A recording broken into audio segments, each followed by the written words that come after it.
विज्ञान एवं प्रौद्योगिकी फिजिक्स वाला ओनली यस एनसीईआरटी वाला एनसीईआरटी पुस्तक सार विज्ञान एवं प्रौद्योगिकी से परीक्षाओं हेतु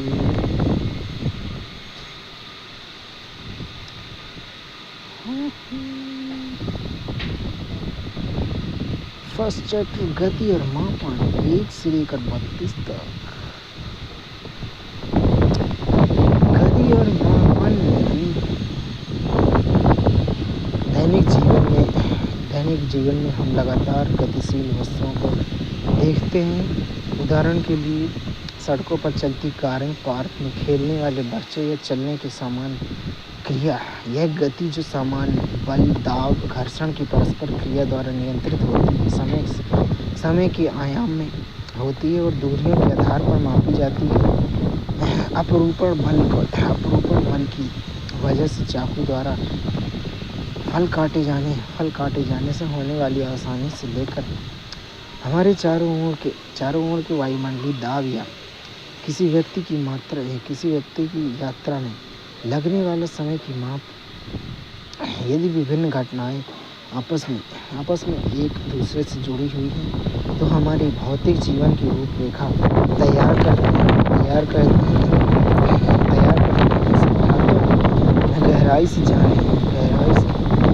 जाने पर हम घटना और नवाचारों समझ पाते हैं जो हमारी दुनिया की कार्यात्मक और बोधगम्य बनाते हैं। समय की माप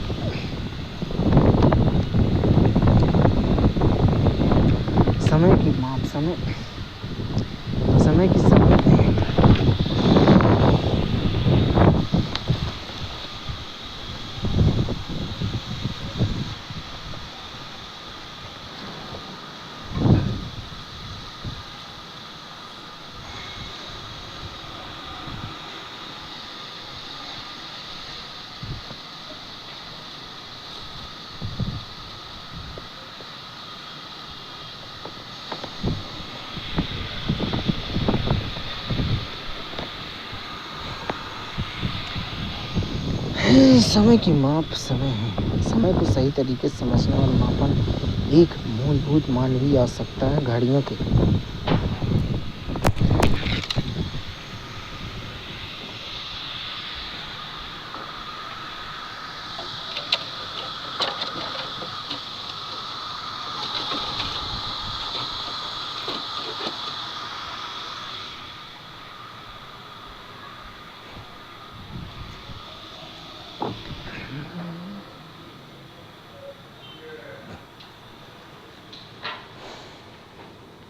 घड़ियों के आविष्कार से पहले हमारे पूर्वजों के पास प्राकृतिक घटनाओं जैसे आकाश में सूर्य की स्थिति के आधार पर अनुमानित समय मापने के तरीके थे।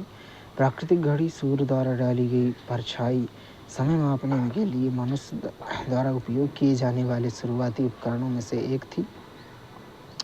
धूप घड़ी इसी सिद्धांत के आधार पर बनाई गई थी। महीने और वर्ष ये चंद्र चक्र और सूर्य के चारों ओर पृथ्वी की परिक्रमा के आधार पर निर्मित किए गए थे।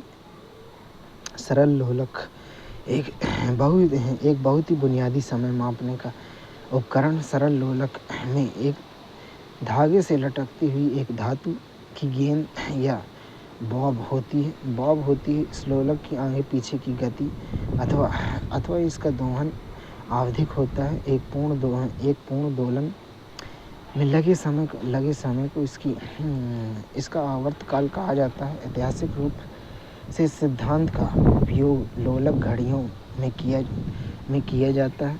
लोलक के साथ प्रयोग एक साधारण लोलक को स्थापित करना और उसके दोलन को मापना आवर्ती गति की समझ प्रदान करता है। प्रारंभिक विस्थापन में मामूली बदलावों के बावजूद एक विशिष्ट लंबाई के लोलक का आवर्तकाल लगभग नियत होता है। क्वार्ट्ज घड़ियाँ अधिक आधुनिक और सटीक ये घड़ियाँ समय की माप हेतु विद्युत परिपथ में क्वार्ट्ज क्रिस्टल के दोलकों का उपयोग करती हैं। समय की इकाई सेकंड को समय का मूल मूल मात्रक माना जाता है। अन्य मात्रकों में मिनट और घंटे शामिल हैं। समय अंतराल की तुलना समय को संदर्भ के आधार पर विभिन्न मात्रकों में व्यक्त किया जा सकता है। उदाहरण के लिए उम्र को वर्ष में व्यक्त किया जाता है। छोटी दूरियों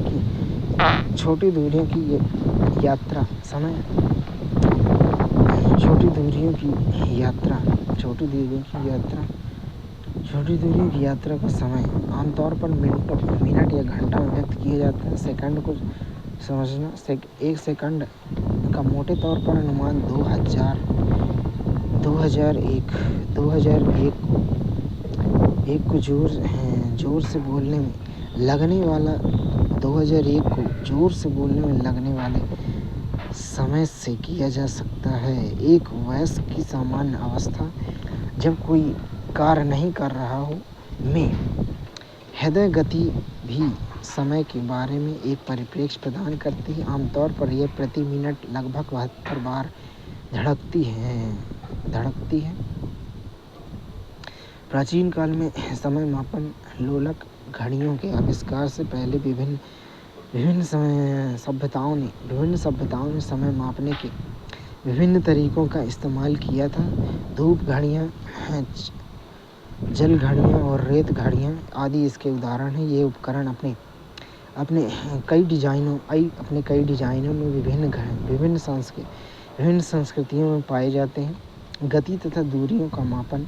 परिवहन की कहानी। शुरुआत में मनुष्यों के पास परिवहन के कोई साधन नहीं थे और वे पैदल चलने पर निर्भर थे। बाद में उन्होंने परिवहन के लिए पशुओं और शुरुआती नावों के रूप में लकड़ी के कुंदों का इस्तेमाल किया। पहिए के आविष्कार ने परिवहन के क्षेत्र में क्रांति ला दी। नावों को जलीय जीवों से प्रेरित सुव्यवस्थित आकृतियों में तैयार किया गया। 19वीं सदी में वाष्प इंजन के आविष्कार के साथ एक महत्वपूर्ण बदलाव देखा गया।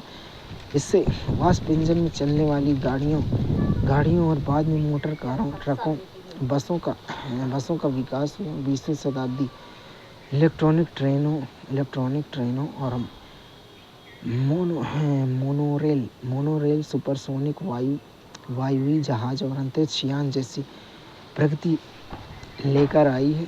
लंबाई का मापन और उसके अनुप्रयोग। दैनिक जीवन में ऐसे उदाहरण हैं जब दूरी का या लंबाई का मापन आवश्यक हो जाता है, जैसे टैक्सी, पढ़ाई और किसान के लिए लंबी दूरी से संबंधित प्रश्न व्यक्तिगत ऊंचाई से लेकर शहरों या खगोलीय पिंडों के बीच की दूरी तक हो सकता है। सार यह है कि दूरियों को मापने से सूचित निर्णय लेने में मदद मिलती है, चाहे वह दैनिक कार्य हो या दैनिक क्रियाकलाप।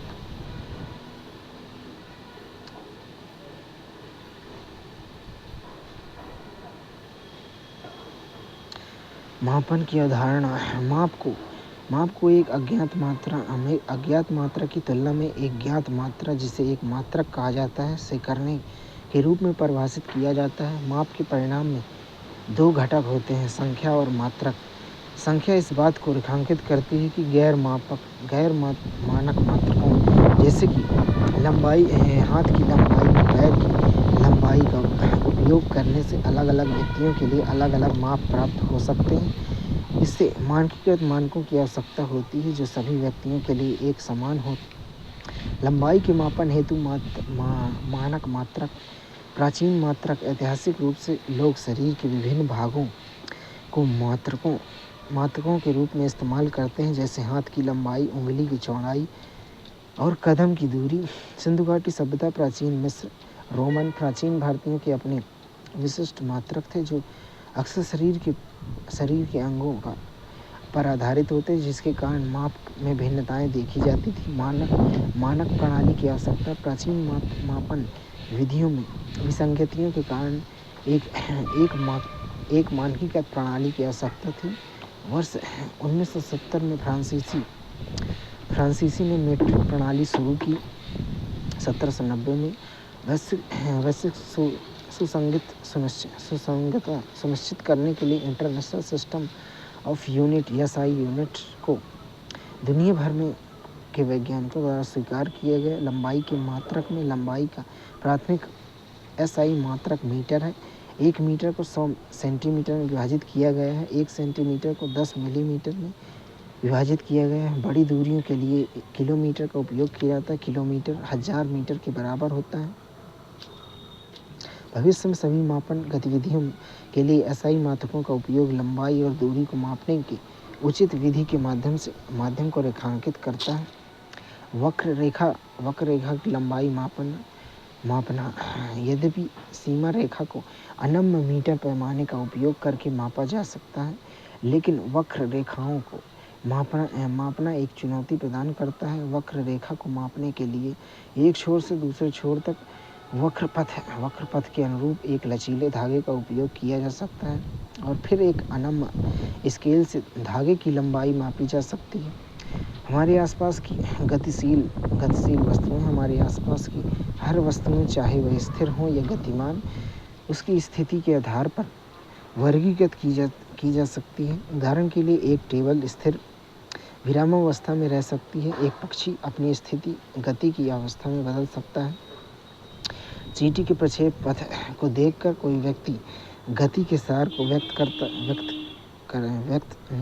को समझ सकता है। यह समय के साथ किसी वस्तु की स्थिति में होने वाला परिवर्तन है। दिलचस्प बात यह है कि घड़ियां और पंखे जैसी वस्तुएं स्थिर होते हुए भी उनके घटक गति प्रतिदर्शित करते हैं। गति के प्रकार। संक्षेप में, गति का अध्ययन समय के साथ किसी वस्तु की स्थिति में परिवर्तन को समझने से संबंधित है।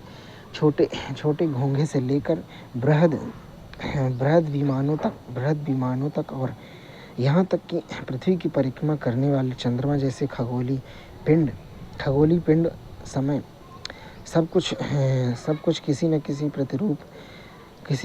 रूप में गति प्रदर्शित करते हैं, जिससे हमारे आसपास की दुनिया संचालन की एक गतिशील टेपेस्ट्री बन जाती है। गति एक प्रकार सरल रेखीय गति। जब वस्तु एक सीधे पथ पर गति करती है तो उसे सरल रेखीय गति कहते हैं। उदाहरण के लिए, सीधी सड़क पर चलने वाले वाहन या 100 मीटर की दौड़ में धावक भी एक सीधे ट्रैक पर चलते हैं। क्या आप अपने आसपास के ऐसे उदाहरणों के बारे में सोच सकते हैं? वृत्तीय गति। यह एक ऐसी गति है जिसमें कोई वस्तु एक निश्चित बिंदु से समान दूरी पर रहते हुए एक वृत्ताकार पथ पर चलती है। उदाहरण के लिए, घड़ी की सुइयां या धागे से बंधे पत्थर की एक वृत्ताकार पथ में गति। 100 मीटर की दौड़ में धावक भी सीधे ट्रैक पर चलते हैं। क्या आप आसपास के ऐसे उदाहरण सोच सकते हैं? आवृत्ति गति।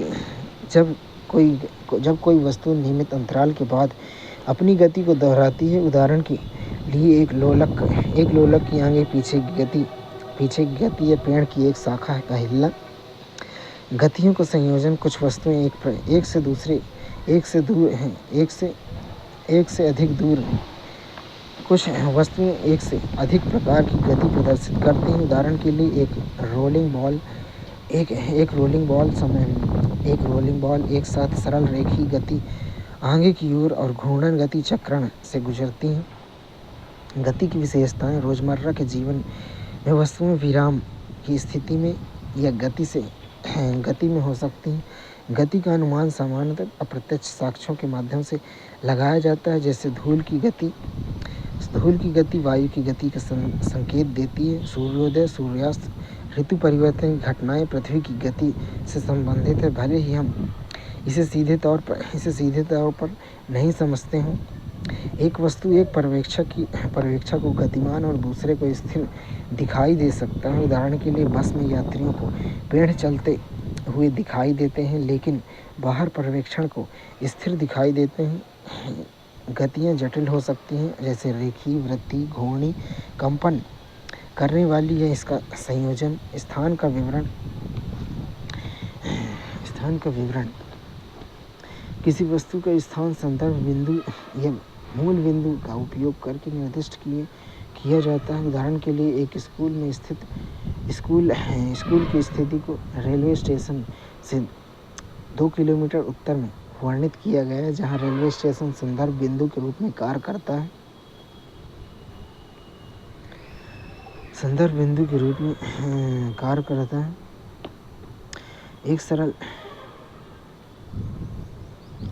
एक सीधी रेखा में गति, यह गति का सरल प्रकार है।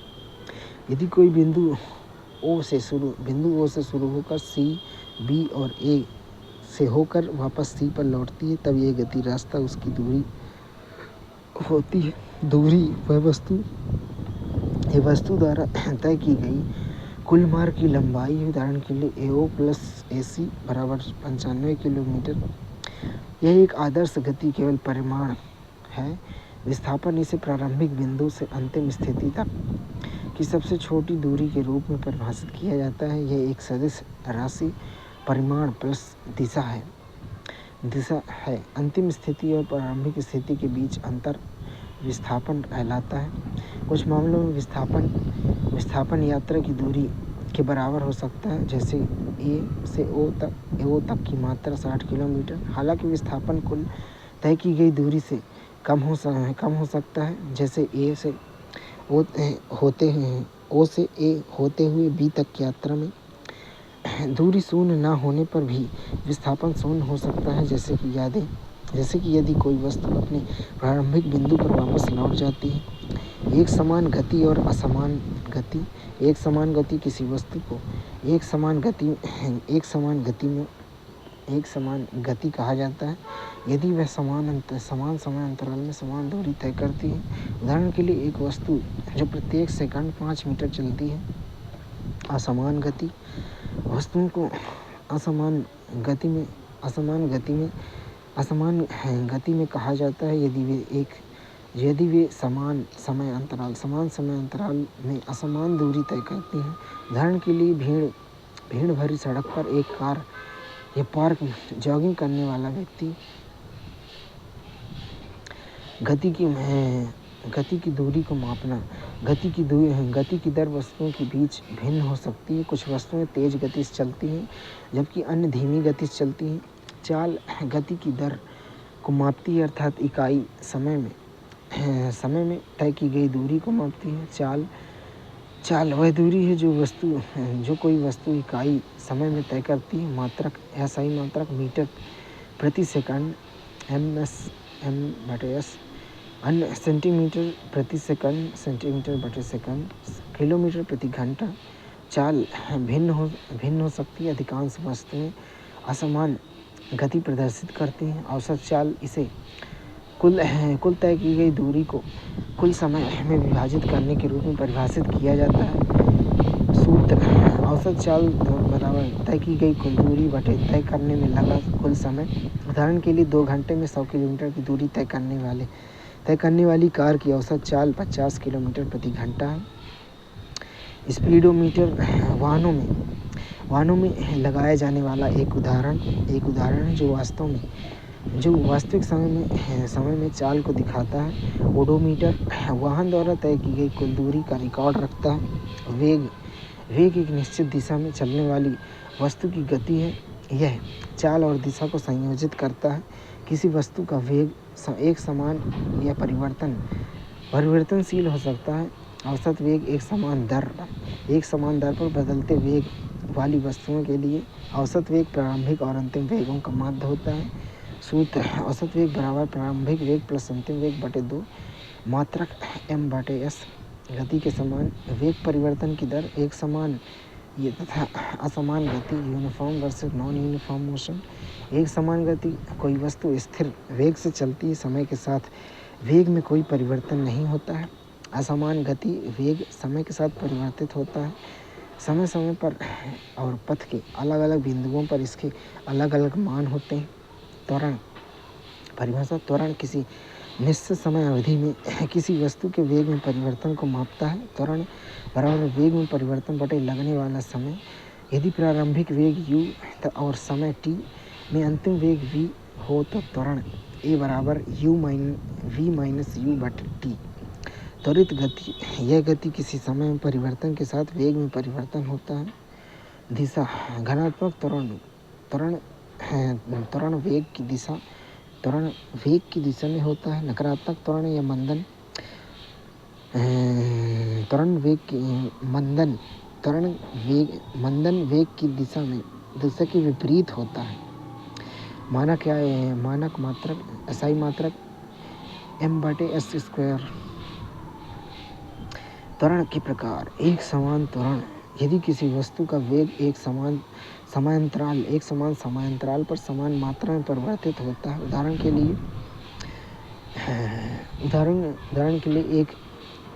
लिए एक स्वतंत्र रूप में गिरने वाला पिंड गुरुत्वाकर्षण के कारण समान रूप से त्वरित गति प्रदर्शित करता है। असमान त्वरण, यदि वेग में परिवर्तन की दर समय के साथ बदलती रहती है।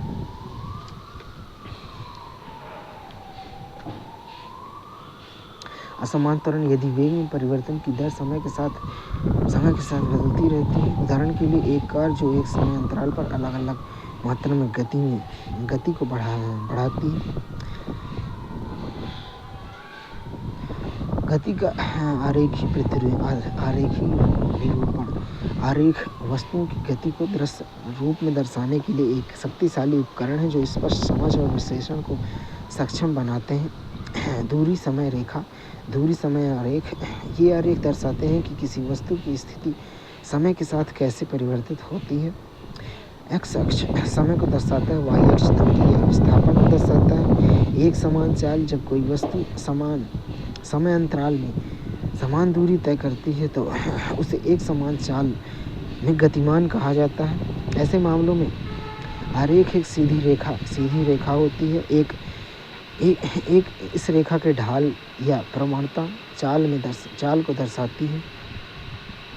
असमान चाल, जब तय की गई दूरी समय के साथ बदलती है तो आरेख गैर रेखी भिन्नताएं प्रदर्शित करता है। वक्र का विशिष्ट आकार असमान गति की प्रकृति के बारे में जानकारी प्रदान करता है। उदाहरण के लिए दूरी समय आरेख का उपयोग करके किसी वस्तु की चाल निर्धारित करने के लिए निम्नलिखित कदम उठाए जा सकते हैं। दो बिंदुओं की पहचान करना, आई दूरी समय आरेख के बिंदुओं A और B पर विचार करें, जैसे 1.3 चित्र में दिखाया गया है।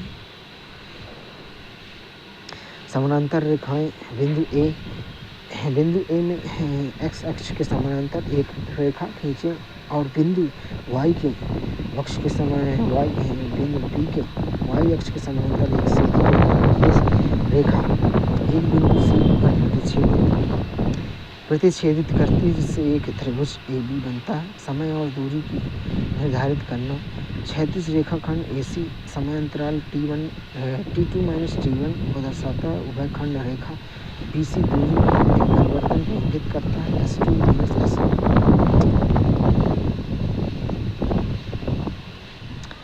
चाल की गणना, जैसे जैसे बिंदु A से B की ओर बढ़ती समय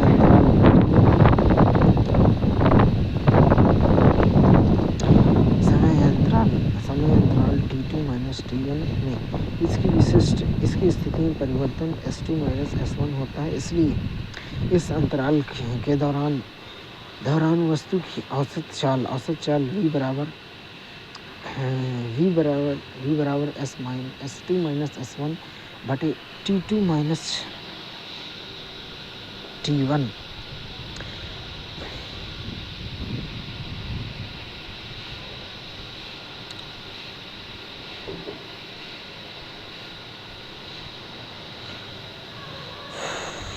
इसके अलावा दूरी समय आरेख त्वरित गति से गति भी निरूपित कर सकते हैं। उदाहरण के लिए प्रत्येक खंड में 2 सेकंड में कार द्वारा तय की गई दूरी को दर्शाती है, जो वेग की गति को प्रदर्शित करती है। वेग समय आरेख, ये आरेख दर्शाते हैं कि किसी वस्तु का वेग समय के साथ कैसे बदलता है। एक्स अक्ष समय को दर्शाता है, वाई अक्ष वेग को दर्शाता है। एक समान वेग। जब किसी वस्तु के वेग समय के साथ स्थिर रहता है तो उसका आरेख एक क्षैतिज रेखा होता है। दो बिंदुओं के बीच आरेख के नीचे एक क्षेत्र वस्तु के विस्थापन को इंगित करता है। आइए इस उदाहरण देखें। चित्र 1.15 में 40 किलोमीटर प्रति घंटा की एक समान चाल से गतिमान कार के वेग समय आरेख को निरूपित किया गया है। एक समान वेग से चलने वाली वस्तुओं के लिए उनके वेग और समय के गुणनफल के विस्थापन से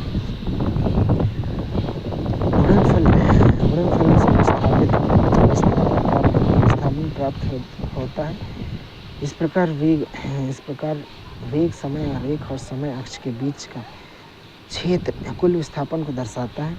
चित्र 1.15 में आरेख में उपयोग करके समय अंतराल t1 और t2 के बीच कार द्वारा तय की गई दूरी का पता लगाने के लिए आपको ये जानना जरूरी है कि लंबवत रेखाएं खींचें। आरेख पर समय t1 और t2 के संगत बिंदुओं से विपरीत अक्षों पर लंबवत रेखाएं खींचें। आरेख के मान को देखें। 40 किलोमीटर प्रति घंटा की चाल की निरंतर गति को ऊर्ध्वाधर ऊंचाई या तो AC या BD द्वारा दर्शाया गया है। इसी बीच क्षैतिज दूरी AB समय अंतराल t2 - t1 को दर्शाती है। दूरी की गणना t2 - t1 अवधि में कार द्वारा तय की गई दूरी S बराबर AC गुणा CD और 40 किलोमीटर प्रति घंटा t2 - t1 गुणा H 40 बराबर 40 किलोमीटर t2 - t1 किलोमीटर।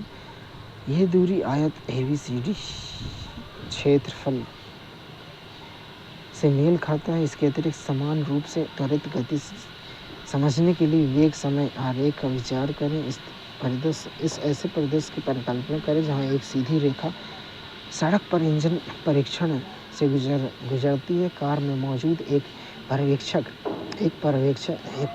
अपने स्पीडोमीटर का उपयोग करके हर 5 सेकंड में वाहन की चाल को दर्ज करता है। एक समान त्वरित गति। यदि किसी वस्तु का वेग समान समय अंतराल में समान मात्रा में बदलता है तो आरेख एक सीधी रेखा होगा, जो जरूरी नहीं कि क्षैतिज हो। आरेख के बीच का कुछ क्षेत्रफल दूरी या विस्थापन के परिणाम को दर्शाता है। दूरी का पता लगाने के लिए इस क्षेत्र को आयत और त्रिभुज जैसी सरल ज्यामितीय आकृतियों में विभाजित किया जा सकता है। असमान त्वरित गति के लिए वेग समय आरेख अलग अलग आकार प्रकार के हो सकते हैं। आरेख के सटीक आकार की व्याख्या गति की वस्तुओं के आधार पर अलग अलग तरीकों से की जा सकती है। गति के समीकरण। जब कोई वस्तु सीधी रेखा में यात्रा करती है और एक समान त्वरण का अनुभव करती है तो यह अपनी विभिन्न गति से जुड़ी विशेषताओं, वेग, त्वरण और तय की गई दूरी के बीच कुछ निश्चित संबंधों का पालन करती है।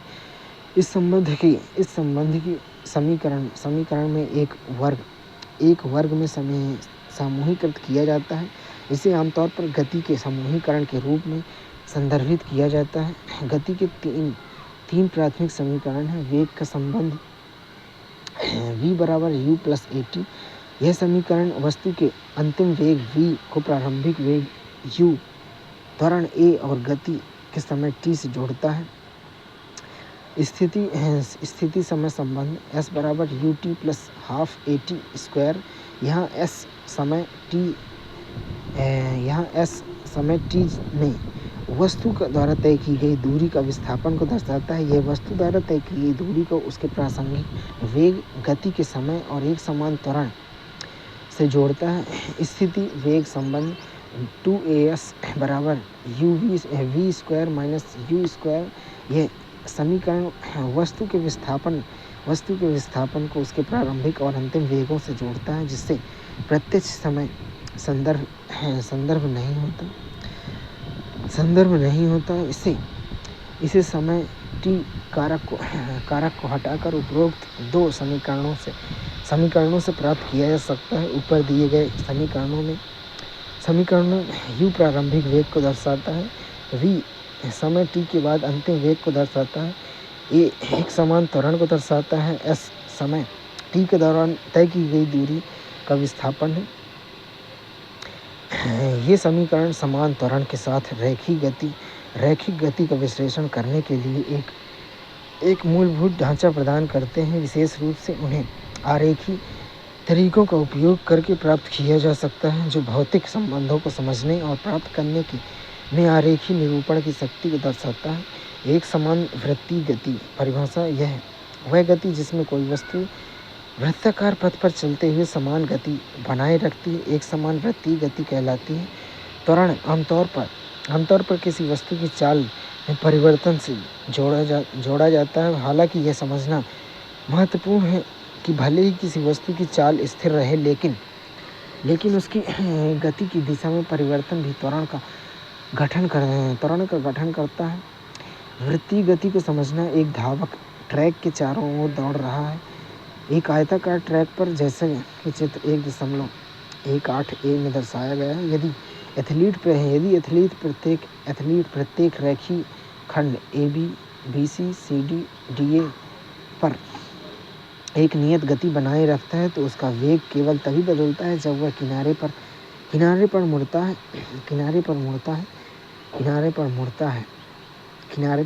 है। यहाँ वह एक ही चक्कर के दौरान 4 बार अपनी दिशा बदलता है। अब ट्रैक के आकार में परिवर्तन करते हैं। मान लीजिए कि यह षटकोणीय है, जैसा कि चित्र 1.8b में दर्शाया गया है। ऐसे ट्रैक पर धावक एक पूर्ण चक्कर में 6 बार अपनी दिशा बदलता है। यदि हम अष्टकोणीय ट्रैक पर जाते हैं, चित्र 1.18c है, तो मोड़ अधिक बार आते हैं और एथलीट एक चक्कर में 8 बार अपनी दिशा बदलता है।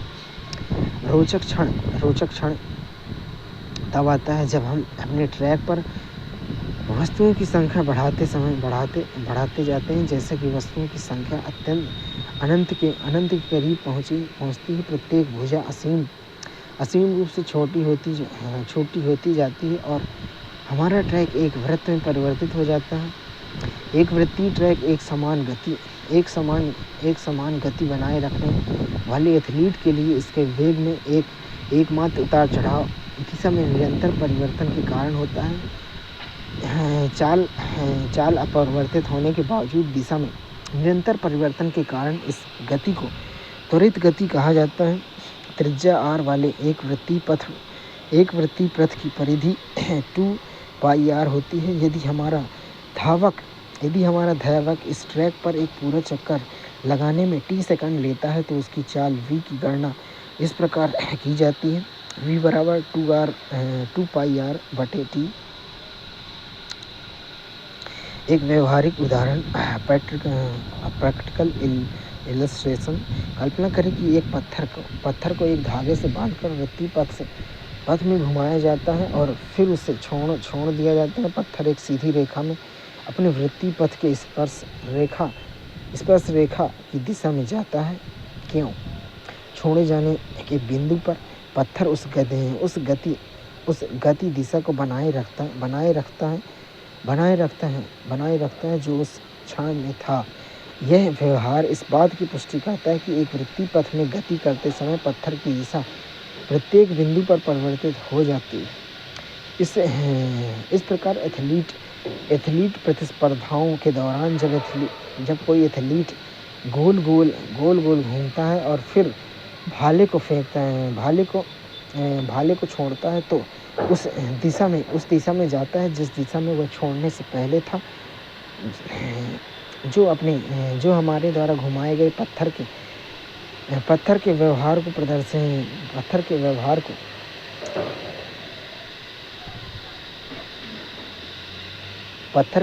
को प्रतिनिधित्व करता है। कई बार रोजमर्रा के उदाहरण एक समान वृत्तीय गति की अवधारणा को प्रदर्शित करते हैं, जैसे पृथ्वी की परिक्रमा करने वाला चंद्रमा जैसे खगोल पिंड हमारे ग्रह के चारों ओर वृत्तीय पथ के घूमने वाले उपग्रह गोलाकार पथ पर एक गोलों पर पथ पर एक स्थिर गति से साइकिल चलाना। साइकिल चालक बल और गति के नियम ऐतिहासिक रूप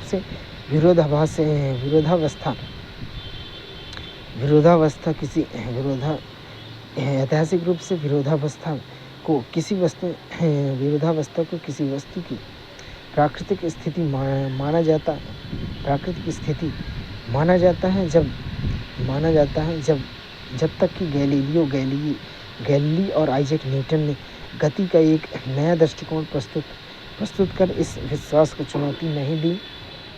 दैनिक जीवन में हम देखते हैं कि किसी वस्तु की गति की स्थिति को बदलने के लिए एक बल, धक्का, प्रवाह या खिंचाव की आवश्यकता होती है। चाहे वह गति शुरू करे, इसे रोक दें या इसके वेग में परिवर्तन करें। संतुलित और असंतुलित बल या वेग संतुलित या असंतुलित हो सकता है जब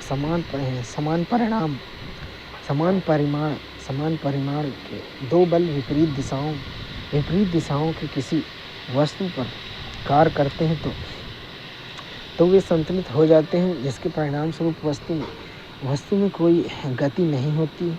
तथापि यदि परिमाण भिन्न हो तो वस्तु प्रबल बल की दिशा में गति करेगी। उदाहरण के लिए जब बच्चे किसी बॉक्स को किसी खुरदरे फर्श पर धकेलने की कोशिश करते हैं तो घर्षण बल उसके धक्का देने वाले बल का प्रतिरोध करता है।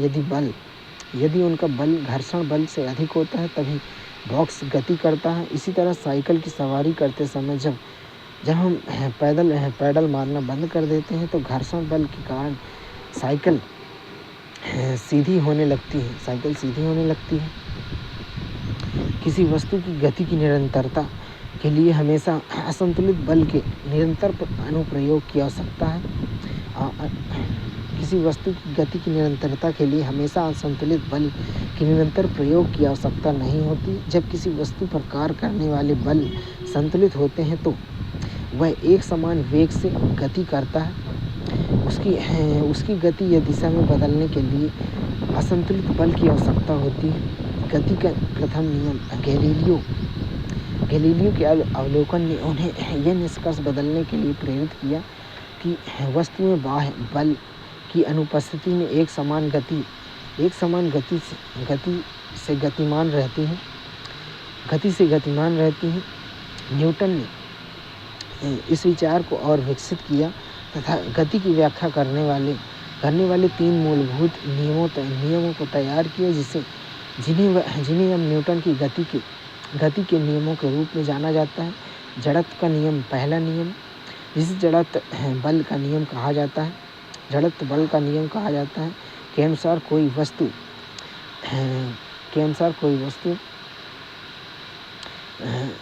कोई वस्तु जब स्थिर अवस्था में या एक सीधी रेखा में एक समान गति में रहेगी जब तक उस पर कोई बाह्य बल न लगाया जाए। यह सिद्धांत विभिन्न घटनाओं की व्याख्या करता है। जैसे अब कोई कार अचानक रुकती है तो आगे बढ़ने की हमारी प्रवृत्ति या बस के अचानक चलने पर पीछे की ओर धकेलने की हमारी प्रवृत्ति। गैलीलियो के बारे में कहें तो वर्ष 1564 में इटली के पीसा में गैलीलियो का जन्म हुआ। उनकी प्रारंभ में ही गणित और वैज्ञानिक दर्शन में विशेष रुचि थी। शुरुआत में मेडिकल डिग्री के लिए दाखिले लिए, लेकिन गणित के प्रति अपनी रुचि के कारण उन्होंने इसे कभी पूरा नहीं किया। उनकी पुस्तक द लिटिल बैलेंस ने सापेक्ष घनत्व निर्धारित करने के लिए आर्किमिडीज की पद्धति का परिचय दिया। वर्ष 1589 में गति पर उनके निबंधों ने गिरते हुए पिंडों के बारे में सिद्धांत प्रस्तुत किया।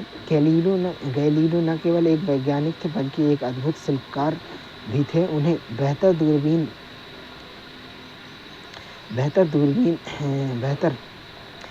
बेहतर दूरबीनें विकसित की और पहली लोलक घड़ी भी तैयार की। अनेक खगोल अवलोकन जैसे चंद्रमा पर पहाड़ों को देखना, आकाशगंगा और बृहस्पति की परिकल्पना परिकल्पना करने वाले पिंड को देखना महत्वपूर्ण थे। अपने अध्ययनों के माध्यम से उन्होंने तत्कालीन लोकप्रिय धारणा का खंडन करते हुए इस तर्क दिया कि सभी ग्रह सूर्य की परिक्रमा करते हैं और पृथ्वी की नहीं। जड़त्व और द्रव्यमान चर्चा की गई कि सभी उदाहरण और गतिविधियां उस प्रतिरोध पर जोर देती हैं जो एक वस्तु अपनी गति की स्थिति को बदलने के लिए प्रदान करती है। इस गणना को जड़त्व कहा जाता है। विरामावस्था की वस्तुओं को प्रवृत्ति विरामावस्था में बनाए रखने की होती है और गतिमान वस्तुओं की प्रवृत्ति गति की अवस्था में बनाए रखने की होती है। जड़त्व के नियम के अनुसार कोई वस्तु जब तक स्थिर अवस्था में या एक सीधी रेखा में एक समान गति से होगी जब तक कि उस पर कोई बाह्य बल न लगाया जाए। वस्तु का द्रव्यमान भी जड़त्व को प्रभावित करता है। आपके अनुसार चलती बस के अचानक ब्रेक लगने से कौन अधिक प्रभावित होगा, एक मोटा व्यक्ति या एक पतला व्यक्ति? सभी पिंडों में जड़त्व का स्तर समान नहीं होता है। उदाहरण के लिए खाली डिब्बों को धकेलना वस्तुओं से भरे डिब्बों को धकेलने से आसान है। यदि हम एक फुटबॉल और समान आकार के पत्थर की तुलना करते हैं तो पत्थर को लात मारकर उछालने की तुलना में फुटबॉल को उछालना आसान है और कम हानिकारक होता है। सिक्कों वाले खेल में 5 रुपए के सिक्के को 1 रुपए के सिक्के की तुलना में चलाने के लिए अधिक बल की आवश्यकता होती है। अधिक द्रव्यमान वाली वस्तुओं जैसे ट्रेन का कम द्रव्यमान वाली वस्तुओं जैसे गाड़ी की तुलना में अधिक जड़त्व होता है। किसी वस्तु का जड़त्व मात्रात्मक रूप से उसके द्रव्यमान द्वारा मापा जाता है। जड़त्व किसी वस्तु का अपनी गति या विरामावस्था की स्थिति को बदलने के लिए अंतर्निहित प्रतिरोध है। वस्तु का द्रव्यमान मात्रात्मक रूप से इस प्रतिरोध या जड़त्व को मापता है। गति का दूसरा नियम यह निर्दिष्ट करता है कि किसी वस्तु पर असंतुलित बाह्य बल के परिणाम स्वरूप उसके वेग में परिवर्तन होता है, जिससे त्वरण उत्पन्न होता है। रोजमर्रा के अवलोकन टेबल टेनिस की गेंद से खिलाड़ी को चोट नहीं लगती, लेकिन तीव्र गति से आती हुई क्रिकेट गेंद से चोट लग जाती है। एक स्थिर ट्रैक खतरा नहीं है, लेकिन एक चलती हुई ट्रक घातक हो सकती है। एक गोली जिसका द्रव्यमान में छोटी होती है लेकिन फायर किए जाने पर जानलेवा हो सकती है। ये अवलोकन इस बात पर प्रकाश डालते हैं कि वस्तुओं द्वारा उत्पन्न प्रवाह उसके द्रव्यमान एवं वेग पर निर्भर करती है। किसी वस्तु को त्वरित करने के लिए उच्च वेग प्राप्त करते हुए अधिक बल की आवश्यकता होती है। एक संवेग विचारणी बिंदु है कि आपके अनुसार अगर क्रिकेट गेंद और गोली दोनों समान गति से फेंकी जाए तो कौन ज़्यादा चोट पहुंचाएगा? ये दोनों प्रभाव समान होगा। संवेग उत्पन्न करने में द्रव्यमान और वेग की क्या भूमिका है? संवेग P को किसी वस्तु के द्रव्यमान m और वेग v के गुणनफल के रूप में परिभाषित किया जाता है। P बराबर mv संवेग में परिवर्तन और दिशा दोनों संवेग में परिमाण और दिशा दोनों होते हैं। इसकी दिशा वेग की दिशा के समान होती है। इस प्रकार इसका SI मात्रक किलोग्राम मीटर प्रति सेकंड है।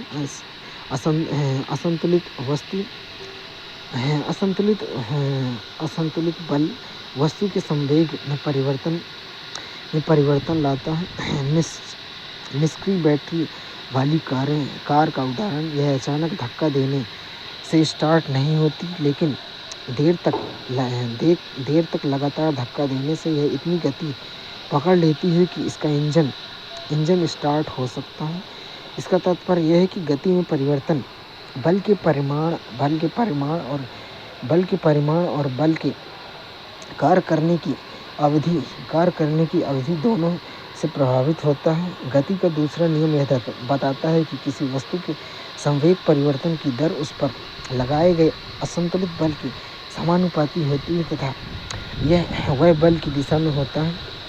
गति के दूसरा नियम का गणितीय निरूपण प्रारंभिक व्यवस्था द्रव्यमान m की एक वस्तु पर विचार करें जो एक सीधी रेखा में चलती है।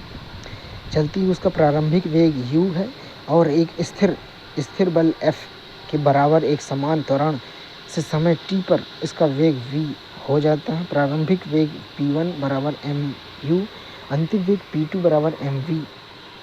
संवेग में परिवर्तन delta p directly proportional to p2 minus p1, delta p directly proportional to mv minus mu, delta p directly proportional to m गुणे v माइनस u। संवेग में परिवर्तन की दर डेल्टा p बटे t directly proportional to m into v minus u बटे t। लगाया गया बल F directly proportional to m गुणे v माइनस u बटे t। F बराबर किलोमीटर गुणे v माइनस u बटे t। F बराबर kma, के अनुपातिकता नियतांक है।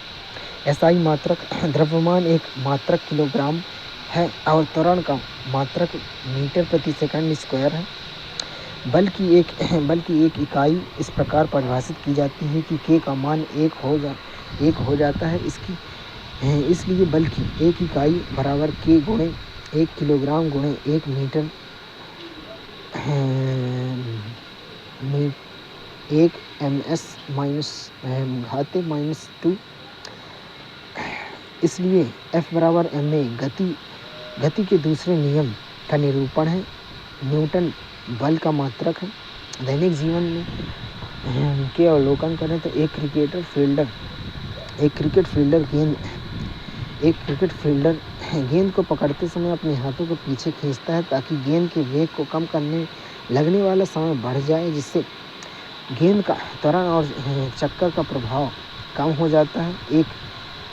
एक ऊंची कूद प्रतियोगिता में एथलीट अपने संवेग को शून्य करने में लगने वाले समय को बढ़ाने के लिए गद्देदार या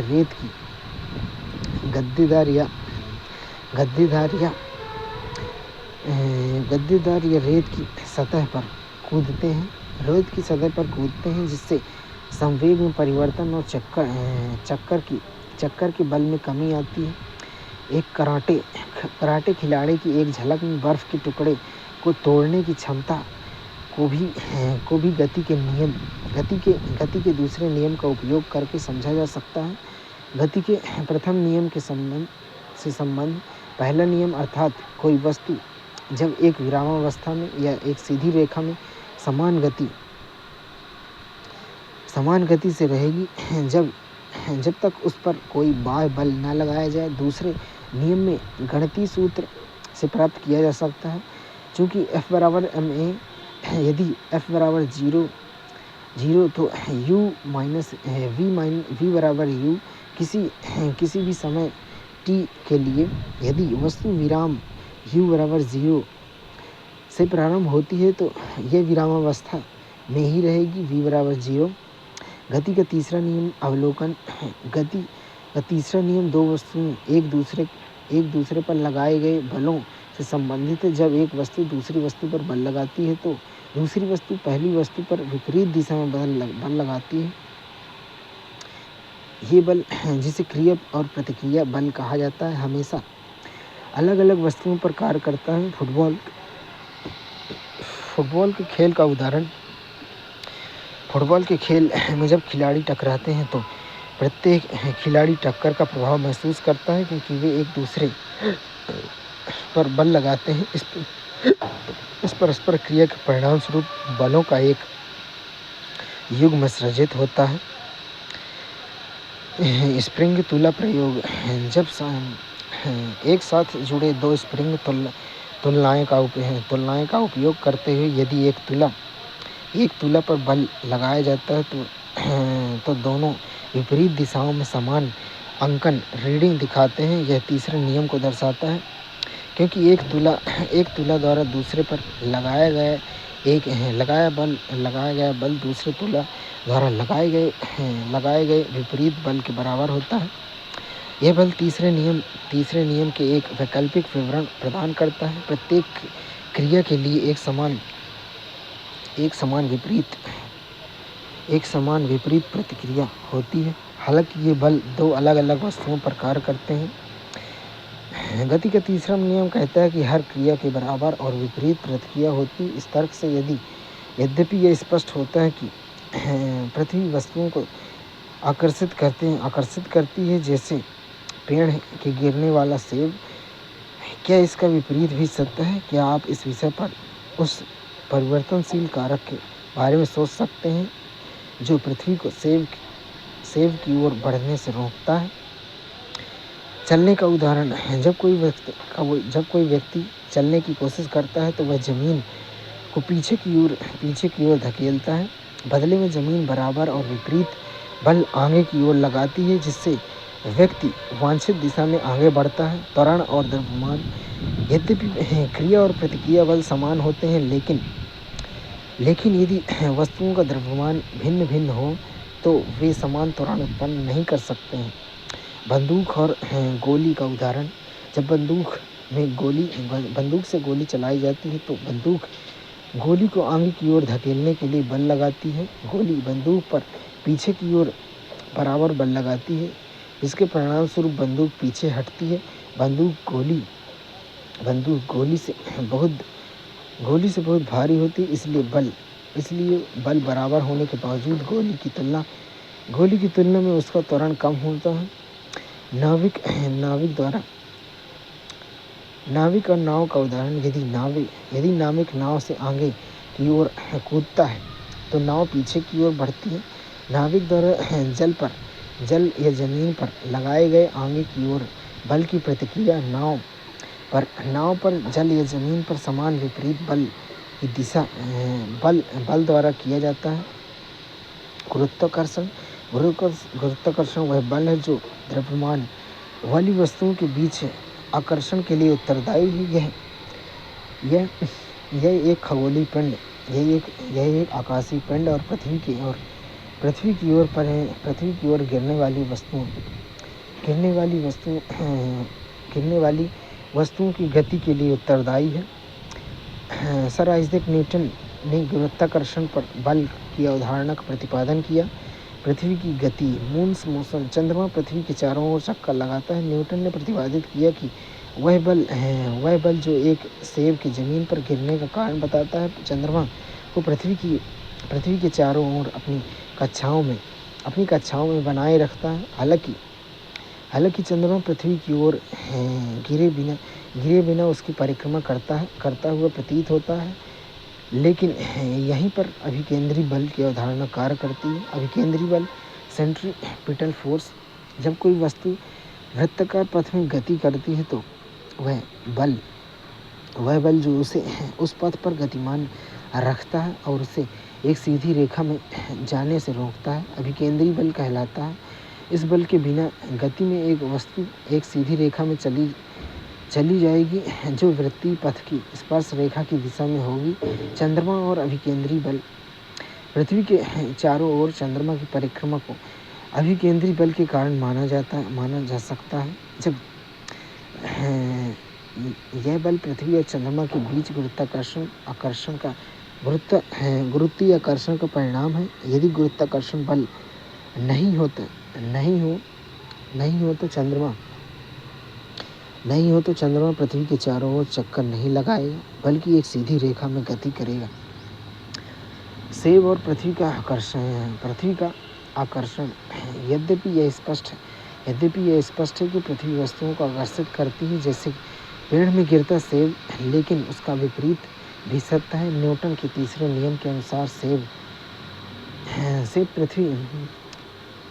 पृथ्वी पर बराबर और विपरीत गुरुत्वाकर्षण बल लगाता है। हालांकि पृथ्वी और सेब के बीच द्रव्यमान में अत्यधिक अंतर के कारण सेब की और पृथ्वी का परमाणु त्वरण नगण्य और अगोचर होता है। आकाशीय पिंड और गुरुत्वाकर्षण हमारे सौरमंडल में ग्रह सूर्य की ओर चारों ओर घूमते हैं, क्योंकि सूर्य उन पर गुरुत्वाकर्षण बल लगाता है। न्यूटन ने इस अवलोकन से यह निष्कर्ष निकाला कि ब्रह्मांड में सभी वस्तुएं एक दूसरे पर गुरुत्वाकर्षण बल लगाती हैं, चाहे उनका आकार कुछ भी हो। गुरुत्वाकर्षण एक सार्वभौमिक बल है जो द्रव्यमान वाली वस्तुओं को एक दूसरे की ओर आकर्षित करता है। यह बल हमारे ब्रह्मांड के लिए महत्वपूर्ण है, जो आकाशीय पिंडों की गति को नियंत्रित करता है और पृथ्वी पर वस्तुओं के व्यवहार को निर्धारित करता है। गुरुत्वाकर्षण का सार्वभौमिक नियम ब्रह्मांड में प्रत्येक वस्तु अन्य वस्तु को एक ऐसे बल से आकर्षित करती है जो उनके द्रव्यमान के गुणनफल के समानुपाती और उसके केंद्रों के बीच की दूरी के वर्ग के व्युत्क्रमानुपाती होता है। गतिकी निरूपण करें कि दो वस्तुएं A और B जिनके द्रव्यमान क्रमशः M और कैपिटल M और स्मॉल m हैं तथा इनके बीच की दूरी d स्मॉल d है। वृत्त की स्पर्श रेखा वह रेखा जो वृत्त को बिना प्रतिच्छेदित किए केवल एक बिंदु पर स्पर्श करती है, स्पर्श रेखा कहलाती है। F directly proportional to M capital M गुणे small m, F directly proportional to 1/d square. उपयुक्त दोनों में F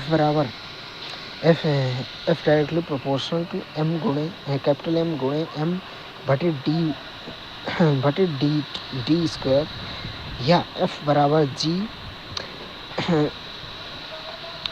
कोष्टक capital M plus capital M गुणे स्मॉल m बटे d स्क्वायर कोष्टक क्लोज।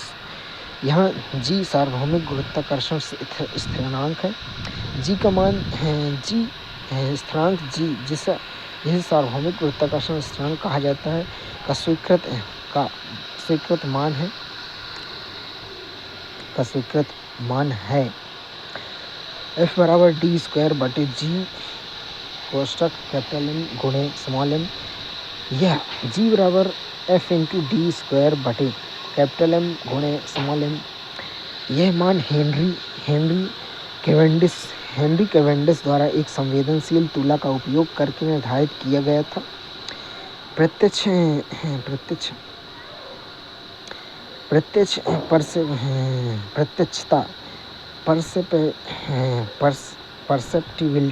परसेप्टिबिलिटी। हालांकि यह नियम का अर्थ है कि किन्हीं दो वस्तुओं जैसे आप और आपके मित्र के बीच एक गुरुत्वाकर्षण बल है, लेकिन यह आमतौर पर गोचर वस्तुओं के लिए बहुत कमजोर होता है।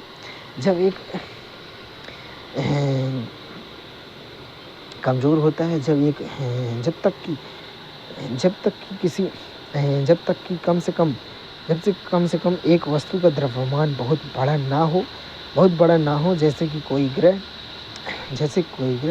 विचारणीय बिंदु है कि वस्तु का द्रव्यमान पिंड के मुक्त रूप से गिरने को प्रभावित करता है। आपके अनुसार समान ऊंचाई से गिराए जाने वाला कौन सा पहले जमीन पर गिरेगा, लोहे का गेंद या पंख? क्या आप परिणाम की कल्पना कर सकते हैं? जब निर्वात में इसी प्रकार का प्रयोग किया जाता है, वह इन दोनों स्थितियों में परिणाम अलग अलग क्यों होते हैं?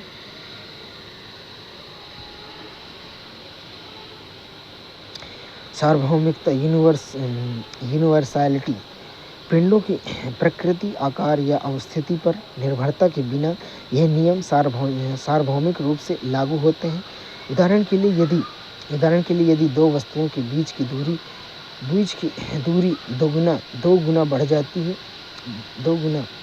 दोगुनी कर दी जाए तो उसके बीच गुरुत्वाकर्षण बल अपने मूल मान का 1/4 हो जाता है। गुरुत्वाकर्षण के सार्वभौमिक नियम का महत्व क्या है? अनुप्रयोग गुरुत्वाकर्षण का सार्वभौमिक नियम ब्रह्मांड की व्यापक संरचना और व्यवहार, जिसमें सेबों के पेड़ों से गिरने से लेकर आकाशगंगाओं की जटिल क्रियाविधियों तक शामिल है, को समझने हेतु आधारभूत नियम है। गुरुत्वाकर्षण का सार्वभौमिक नियम महत्वपूर्ण है क्योंकि यह कई घटनाओं की समझ को एकीकृत करता है। इसमें से कुछ सामान्य नियम नीचे सूचीबद्ध हैं। पृथ्वी का आकर्षण यह व्याख्या करता है कि नीचे पृथ्वी की ओर क्यों गिरते हैं। यह व्याख्या करता है कि चीज़ें पृथ्वी की ओर क्यों गिरती हैं। चंद्रमा की कक्षा पृथ्वी के चारों ओर चंद्रमा की गति उसके बीच गुरुत्वाकर्षण बल के कारण होती है। ग्रहों की गति यह गुरुत्वाकर्षण बलों के कारण सूर्य की परिक्रमा करते हैं। ज्वारीय घटनाएं महासागरों में ज्वार भाटा चंद्रमा पर लगाए गए गुरुत्वाकर्षण बल से काफ़ी प्रभावित होता है और कुछ हद तक सूर्य द्वारा लगाए गए गुरुत्वाकर्षण बल से भी प्रभावित होता है। मुक्त रूप से गिरती वस्तुओं को मुक्त रूप से गिरता हुआ तब कहा जाता है जब वे केवल पृथ्वी की गुरुत्वाकर्षण बल से प्रभावित होती हैं और उन पर कोई अन्य बल जैसे वायु प्रतिरोध कार्य नहीं करता है। गुरुत्वीय त्वरण मुक्त रूप में गिरने वाली वस्तुएं पृथ्वी की गुरुत्वाकर्षण खिंचाव के कारण पृथ्वी की ओर त्वरण का अनुभव करती है। इस त्वरण को गुरुत्वीय त्वरण मात्रक मीटर प्रति सेकंड स्क्वायर से प्रदर्शित किया जाता है और इसे गुरुत्वीय त्वरण कहा जाता है। गिरती हुई वस्तु का गुरुत्वाकर्षण बल F बराबर mg, जहाँ m बराबर वस्तु का द्रव्यमान, g बराबर गुरुत्वीय त्वरण। सार्वभौमिक गुरुत्वाकर्षण स्थिरांक के साथ संबंध m बराबर कैपिटल G कोष्ठक कैपिटल M गुणे स्मॉल m बटे d स्क्वायर या g बराबर स्मॉल g बराबर कैपिटल G कोष्ठक कैपिटल M बटे d स्क्वायर कोष्ठक क्लोज। यहाँ g सार्वभौमिक गुरुत्वाकर्षण स्थिरांक है, m है कैपिटल M पृथ्वी का द्रव्यमान है, d पृथ्वी की त्रिज्या r है। अक्षांश के साथ भिन्नता पृथ्वी पूर्ण रूप से गोलाकार नहीं है। यह ध्रुवों पर थोड़ी चपटी और भूमध्य रेखा पर उभरी हुई है। इस प्रकार ध्रुवों पर g का मान भूमध्य रेखा की तुलना में थोड़ा अधिक होता है। गुरुत्वीय त्वरण g के मान की गणना ज्ञात मानों का उपयोग करते हुए g स्मॉल g बराबर कैपिटल G कोष्ठक कैपिटल M बटे r स्क्वायर कोष्ठक क्लोज। विभिन्न मानों का उपयोग करते हुए स्मॉल g बराबर 6.7 गुणे 10 की घात -11 कैपिटल N स्क्वायर बटे kg घात -2 गुणे 6 गुणे 10 की घात 24 kg बटे 6.4 गुणे 10 की घात 6 मीटर और कोष्ठक क्लोज स्क्वायर। गणना के बाद हमें स्मॉल g बराबर 9.8 मीटर ms की घात -2 प्राप्त होता है। इसलिए पृथ्वी की सतह पर गुरुत्वीय त्वरण का मान g बराबर 9.8 ms -2 है। गुरुत्वीय प्रभाव के तहत गति गैलीलियो का प्रयोग गैलीलियोस एक्सपेरिमेंट। गैलीलियो ने पीसा की झुकी हुई मीनार से एक प्रयोग में प्रदर्शित किया कि वायु प्रतिरोध के अभाव में सभी वस्तुएं, चाहे वह द्रव्यमान कुछ भी हो, समान दर से गिरती हैं। मुक्त रूप में गिरती हुई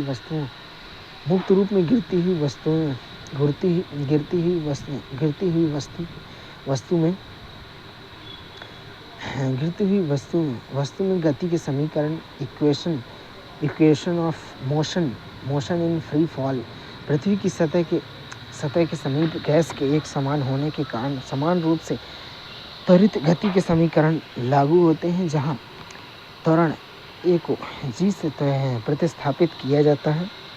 v बराबर u plus G T, S बराबर u plus T plus half G T square, V square बराबर यू स्क्वायर प्लस 2 GS। यहाँ u बराबर प्रारंभिक वेग, v बराबर आरंभिक वेग, s बराबर समय, t से तय की गई दूरी, स्मॉल जी की दिशा तब घनात्मक ली जाती है जब वह गति नीचे की ओर की दिशा में होती है, और जब इसका विरोध किसी वस्तु को ऊपर की ओर फेंके जाने की स्थिति में करती है तो ऋणात्मक लिया जाता है। द्रव्यमान परिभाषा। द्रव्यमान किसी वस्तु में निहित पदार्थ की मात्रा का माप है। जड़त्व और द्रव्यमान। किसी वस्तु का द्रव्यमान जितना अधिक होगा उनमें जड़त्व उतना ही अधिक होगा। जड़त्व किसी भी भौतिक वस्तु की गति की अवस्था में किसी भी परिवर्तन के प्रति प्रतिरोध है।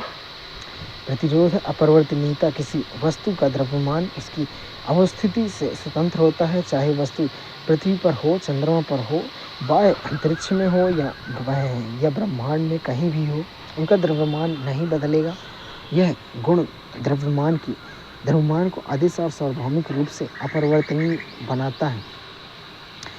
विचारणीय बिंदु है कि वस्तु का द्रव्यमान फ्री फॉल या मुक्त रूप में गिरने को प्रभावित करता है जब कोई व्यक्ति भूमध्य रेखा पर होता है या जब वह ध्रुवों के पास होता है तो उसका भार बदलता है। क्या आप बता सकते हैं कि ऐसा क्यों होता है? साथ ही क्या व्यक्ति का द्रव्यमान इन दोनों स्थानों पर भिन्न होता है? भार परिभाषा। भार गुरुत्वाकर्षण के कारण किसी वस्तु पर लगाया जाने वाला बल है। यह वह बल है जिसके द्वारा कोई वस्तु किसी बड़े पिंड जैसे कि ग्रह की ओर आकर्षित होती है। भार और द्रव्यमान के बीच संबंध। भार किसी वस्तु के द्रव्यमान और उस विशेष स्थान पर गुरुत्वाकर्षण के कारण त्वरण दोनों पर निर्भर करता है। गणितीय रूप में इसे इस प्रकार दर्शाया जा सकता है। W बराबर m गुणा g। W वस्तु का भार न्यूटन में, m वस्तु का द्रव्यमान किलोग्राम में और g गुरुत्वीय त्वरण मात्रक। चूँकि भार एक बल है और इसलिए इसका SI मात्रक न्यूटन है। दिशा। भार एक सदिश राशि है क्योंकि उसका परिमाण बल की मात्रा और दिशा विशाल पिंड के केंद्र की ओर, आमतौर पर पृथ्वी के केंद्र की ओर, नीचे की ओर दोनों होते हैं। परिवर्तनशीलता। किसी वस्तु का भार इस बात पर निर्भर करता है कि वह कहाँ है। उदाहरण के लिए चंद्रमा पर किसी वस्तु का भार पृथ्वी की तुलना में कम होगा क्योंकि चंद्रमा का गुरुत्वीय त्वरण कम है। इसके विपरीत उस वस्तु का द्रव्यमान अवस्थिति से स्वतंत्र नियत बना रहता है। भार के माध्यम से द्रव्यमान को मापना। दैनिक जीवन में और पृथ्वी पर कई मानक स्थितियों में चूँकि स्मॉल जी का मान अपेक्षाकृत स्थिर होता है, हम अक्सर द्रव्यमान को अप्रत्यक्ष रूप से मापने के लिए भार का उपयोग करते हैं। जब हम कहते हैं कि किसी चीज़ का भार 10 किलोग्राम है तो तकनीकी रूप में यह शब्द का दुरुपयोग है, लेकिन पृथ्वी की सतह पर लगभग नियत गुरुत्वाकर्षण के कारण इसे बोलचाल की भाषा में समझा जाता है। यद्यपि द्रव्यमान एक अदिश राशि है। द्रव्यमान एक अदिश राशि है जो किसी वस्तु की अवस्थिति से स्वतंत्र नियत बना रहता है। भार एक सदिश राशि है जो स्थानिक गुरुत्वीय बलों के आधार पर भिन्न हो सकता है। यह अंतर भौतिक, खगोल विज्ञान और अंतरिक्ष अन्वेषण जैसे क्षेत्रों में महत्वपूर्ण है, जहां वस्तुओं को विभिन्न गुरुत्वीय क्षेत्रों में अवलोकन का प्रयोग किया जा सकता है। चंद्रमा पर किसी वस्तु का भार। अवधारणा की बात करें तो जिस तरह पृथ्वी पर वस्तुओं का भार पृथ्वी के गुरुत्वाकर्षण बल के कारण होता है, उसी तरह चंद्रमा पर भी उनका भार चंद्रमा के गुरुत्वाकर्षण बल के कारण होता है। हालांकि चंद्रमा का गुरुत्वाकर्षण बल पृथ्वी के गुरुत्वाकर्षण बल से कमज़ोर है क्योंकि चंद्रमा का द्रव्यमान कम है। पृथ्वी से तुलना करें तो चंद्रमा पर किसी वस्तु का भार पृथ्वी पर उसके वजन का छठा हिस्सा 1/6 होता है। इसका अर्थ है कि अगर आपका भार पृथ्वी पर 60 किलोग्राम है तो चंद्रमा पर आपका भार केवल 10 किलोग्राम होगा। कार्य तथा ऊर्जा, जीवन प्रक्रियाएं और ऊर्जा। सभी जीवित प्राणियों जो अपनी जैव प्रक्रम और गतिविधियों के लिए ऊर्जा की आवश्यकता होती है, अधिक प्रबल गतिविधियों के लिए अधिक ऊर्जा की आवश्यकता होती है। इसी तरह जंतु को भी विभिन्न गतिविधियों जैसे दौड़ने, कूदने या खतरों से दूर रहने के लिए ऊर्जा की आवश्यकता होती है। दूसरी ओर मशीनों को चलाने के लिए अक्सर पेट्रोल और डीजल जैसे इंजन की आवश्यकता होती है। कार्य की बात करें तो दैनिक अवधारणा, सामान्य भाषा में किसी भी शारीरिक या मानसिक श्रम को कार्य माना जाता है। हालांकि वैज्ञानिक परिभाषा के अनुसार कई गतिविधियां जिन्हें हम कड़ी मेहनत मानते हैं उनमें नगण्य से शून्य कार्य हो सकता है।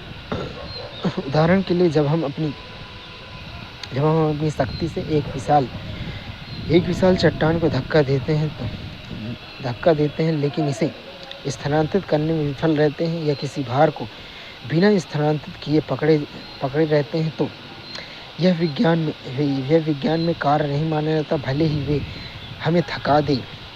सीढ़ियों या पेड़ पर चढ़ने में कार्य करना पड़ता है, क्योंकि इसमें किसी बल के विरुद्ध विस्थापन होता है। कार्य की भौतिक अवधारणा, एक कंकड़ को स्थानांतरित करना, एक ट्रॉली खींचना और एक किताब उठाना सभी उदाहरण हैं। यहाँ वैज्ञानिक अवधारणा में कार्य किया जाता है। विज्ञान को कार्य होने की दो शर्तों को पूरा किया जाना चाहिए। किसी वस्तु पर बल लगाया जाना, वस्तु का विस्थापन होना। यदि कोई भी शर्त पूरी नहीं हुई तो कार्य नहीं किया गया। एक नियत बल द्वारा किया गया कार्य को बल की दिशा में विस्थापन के गुरुत्वाकर्षण के रूप में परिभाषित किया जाता है। W=F×S। यहाँ कार्य केवल परिमाण होता है, दिशा नहीं। कार्य का मात्रक न्यूटन मीटर या जूल होता है। जब बल या विस्थापन शून्य होता है तो किया गया कार्य भी शून्य होता है। जब बल और विस्थापन एक ही दिशा में हो तो किया गया कार्य धनात्मक होता है। इसके विपरीत जब बल विस्थापन की दिशा के विपरीत कार्य करता है तो कार्य ऋणात्मक होता है। बल की दिशा तथा किया गया कार्य, बल तथा विस्थापन एक ही दिशा में। उदाहरण के लिए एक बच्चा जमीन के समानांतर एक खिलौना कार खींचता है। बच्चे द्वारा लगाया गया बल कार के विस्थापन की दिशा में। यहाँ किए गए कार्य की गणना बल और विस्थापन के गुणनफल के रूप में की जाती है। इस स्थिति में किए गए कार्य को धनात्मक रूप में लिया जाता है। विस्थापन की दिशा के विपरीत बल एक दिशा के समान रूप से चलती हुई वस्तु पर विचार करें। F के रूप में निरूपित एक मंदन बल इसकी गति के विपरीत कार्य करता है।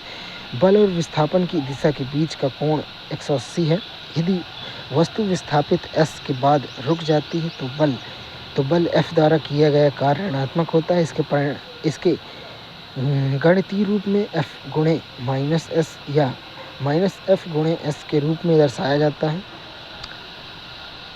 जेम्स प्रेस्कॉन जूल 1818 से 1889। जेम्स प्रेस्कॉन जूल एक ब्रिटिश भौतिक विज्ञानी, विद्युत और ऊष्मागतिकी पर अपने कार्य के लिए प्रसिद्ध है। मात्रक जूल का नाम उनके सम्मान में रखा गया है। ऊर्जा ऊर्जा जीवन के लिए आवश्यक मूलभूत घटक है। सूर्य इसका मुख्य स्रोत है। अन्य ऊर्जा स्रोत में परमाणु, नाभिक, पृथ्वी का आंतरिक भाग और ज्वार भाटा। विज्ञान में ऊर्जा को किसी वस्तु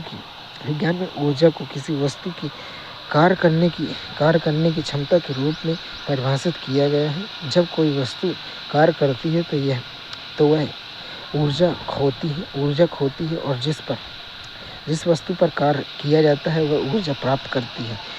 ऊर्जा वाली वस्तु किसी अन्य वस्तु पर बल लगा सकती है, जिससे ऊर्जा स्थानांतरित होती है। ऊर्जा को कार्य करने की क्षमता के संदर्भ में मापा जाता है। ऊर्जा का मात्रक जूल जे है। 1 किलो जूल 1000 जूल के हैं। 1 किलो जूल 1000 जूल के बराबर होता है।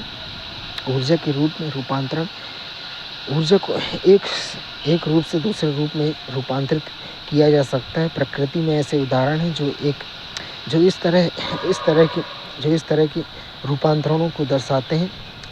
ऊर्जा के विभिन्न रूप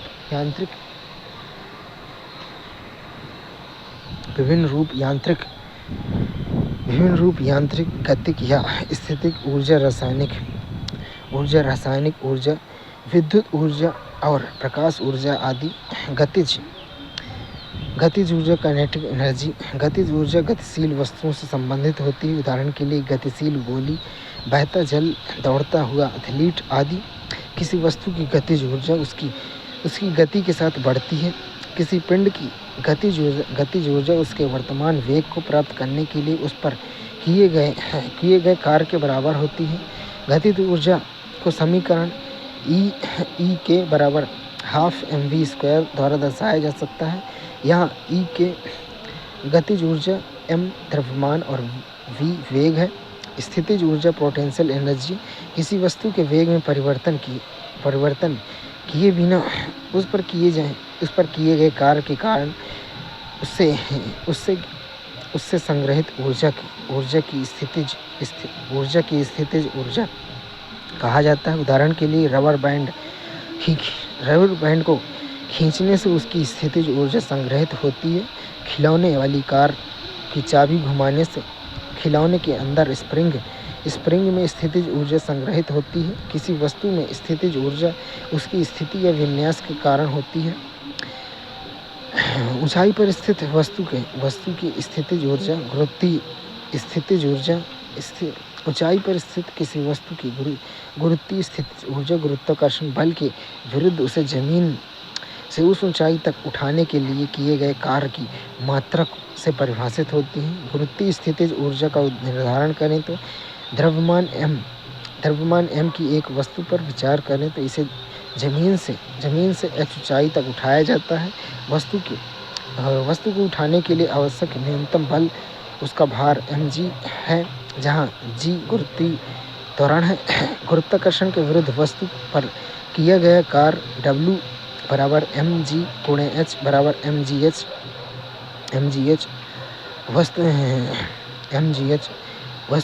वस्तु द्वारा प्राप्त ऊर्जा जो इसकी स्थितिज ऊर्जा, पोटेंशियल एनर्जी P, तब P बराबर mgh। नोट की बात है। ऊंचाई पर स्थित किसी वस्तु की स्थितिज ऊर्जा धरातल या संदर्भ शून्य स्तर के सापेक्ष होती है। किसी वस्तु की स्थितिज ऊर्जा संदर्भ स्तर के आधार पर भिन्न हो सकती है। किसी वस्तु का गुरुत्वाकर्षण बल द्वारा किया गया कार्य केवल प्रारंभिक और अंतिम स्थितियों के बीच उसकी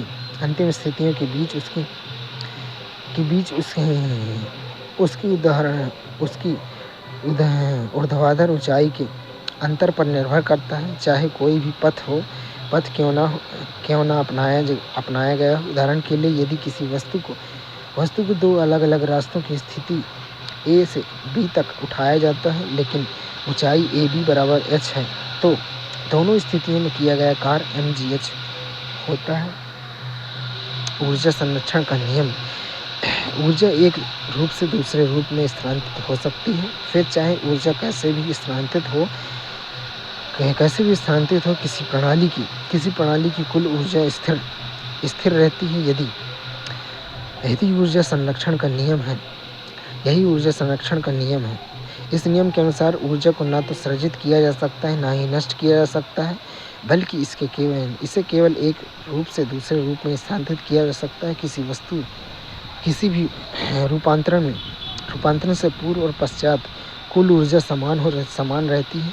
यह नियम सभी स्थितियों और सभी प्रकार के ऊर्जा रूपांतरण पर लागू होता है। उदाहरण के लिए, जब m द्रव्यमान वाली वस्तु h ऊंचाई से स्वतंत्र रूप से गिरती है तो इसकी प्रारंभिक स्थिति ऊर्जा mgh होती है, जबकि इसकी गतिज ऊर्जा शून्य होती है, क्योंकि इसका प्रारंभिक वेग शून्य होता है। जैसे जैसे यह नीचे गिरती है, इसकी स्थितिज ऊर्जा गतिज ऊर्जा में परिवर्तित होती जाती है। गिरने के दौरान किसी भी समय गतिज ऊर्जा ½ mv² होती है, जहाँ v उस क्षण का वेग है। यह जितना अधिक नीचे गिरती है, इतना इसका स्थिति ऊर्जा उतनी ही कम होती जाती है और गतिज ऊर्जा बढ़ती जाती है। जब वस्तु जमीन को छूने वाली होगी तो इसकी ऊंचाई h बराबर 0 और वेग अधिकतम होगा। इसलिए इसकी गतिज ऊर्जा अधिकतम होगी, जबकि इसकी स्थितिज ऊर्जा न्यूनतम होगी। मुक्त रूप में गिरने के संपूर्ण अवधि के दौरान इसकी स्थितिज ऊर्जा और गतिज ऊर्जा का योग सदैव नियत रहता है। जैसे कि समीकरण mgh प्लस ½ mv² बराबर नियतांक द्वारा दर्शाया गया है। किसी वस्तु की गतिज और स्थितिज ऊर्जा का योग इसकी कुल यांत्रिक ऊर्जा होती है। गिरती हुई वस्तु के संदर्भ में गुरुत्वीय स्थितिज ऊर्जा का गतिज ऊर्जा में निरंतर रूपांतरण होता है। यह मानते हुए कि हम वायु प्रतिरोध की उपेक्षा करते हैं, कार्य की दर व्यक्तियों और मशीनों के बीच भिन्न होती है। विभिन्न कारक ऊर्जा रूपांतरण करते हैं और विभिन्न दरों पर कार्य करते हैं। उदाहरण के लिए, एक शक्तिशाली व्यक्ति किसी कार्य को कम शक्तिशाली व्यक्ति की तुलना में अधिक तेजी से पूरा कर सकता है। इसी प्रकार एक अधिक शक्तिशाली वाहन कम शक्तिशाली वाहन की तुलना में कम समय में दी गई दूरी तय करेगा।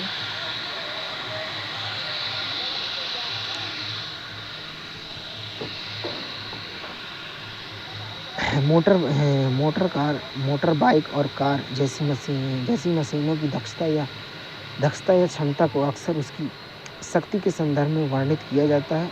यह अनिवार्य रूप में उस दर को संदर्भित करता है जिस पर से मशीनें कार्य कर सकती हैं। यह ऊर्जा रूपांतरित कर सकती हैं। शक्ति की परिभाषा शक्ति इस बात का माप है कि कार्य कितनी तेजी से किया जाता है या ऊर्जा कितनी तेजी से स्थानांतरित होती है। इसे गणितीय रूप में इस प्रकार दर्शाया जा सकता है। शक्ति P बराबर कार्य W बटे समय T। इस प्रकार P बराबर W बटे T शक्ति का मात्रक वाट W है। इसका नाम जेम्स वाट के सम्मान में रखा गया है। एक वाट एक शक्ति को दर्शाता है जो 1 जूल प्रति सेकंड की दर से कार्य करने पर उत्पन्न होती है। इस प्रकार 1 वाट बराबर 1 जूल प्रति सेकंड या 1 वाट बराबर 1 जूल 1 ऊर्जा रूपांतरण की अधिक दर के लिए शक्ति के अक्सर किलोवाट kW में मापा जाता है। 1 किलोवाट बराबर 1000 वाट। 1 किलोवाट बराबर 1000 JS/1 जूल प्रति सेकंड। औसत शक्ति चूंकि किसी वस्तु द्वारा लगाई गई शक्ति समय के साथ घट बढ़ सकती है। इसलिए औसत शक्ति की धारणा महत्वपूर्ण हो जाती है। औसत शक्ति की गणना ऊर्जा की खर्च की गई कुल ऊर्जा को खर्च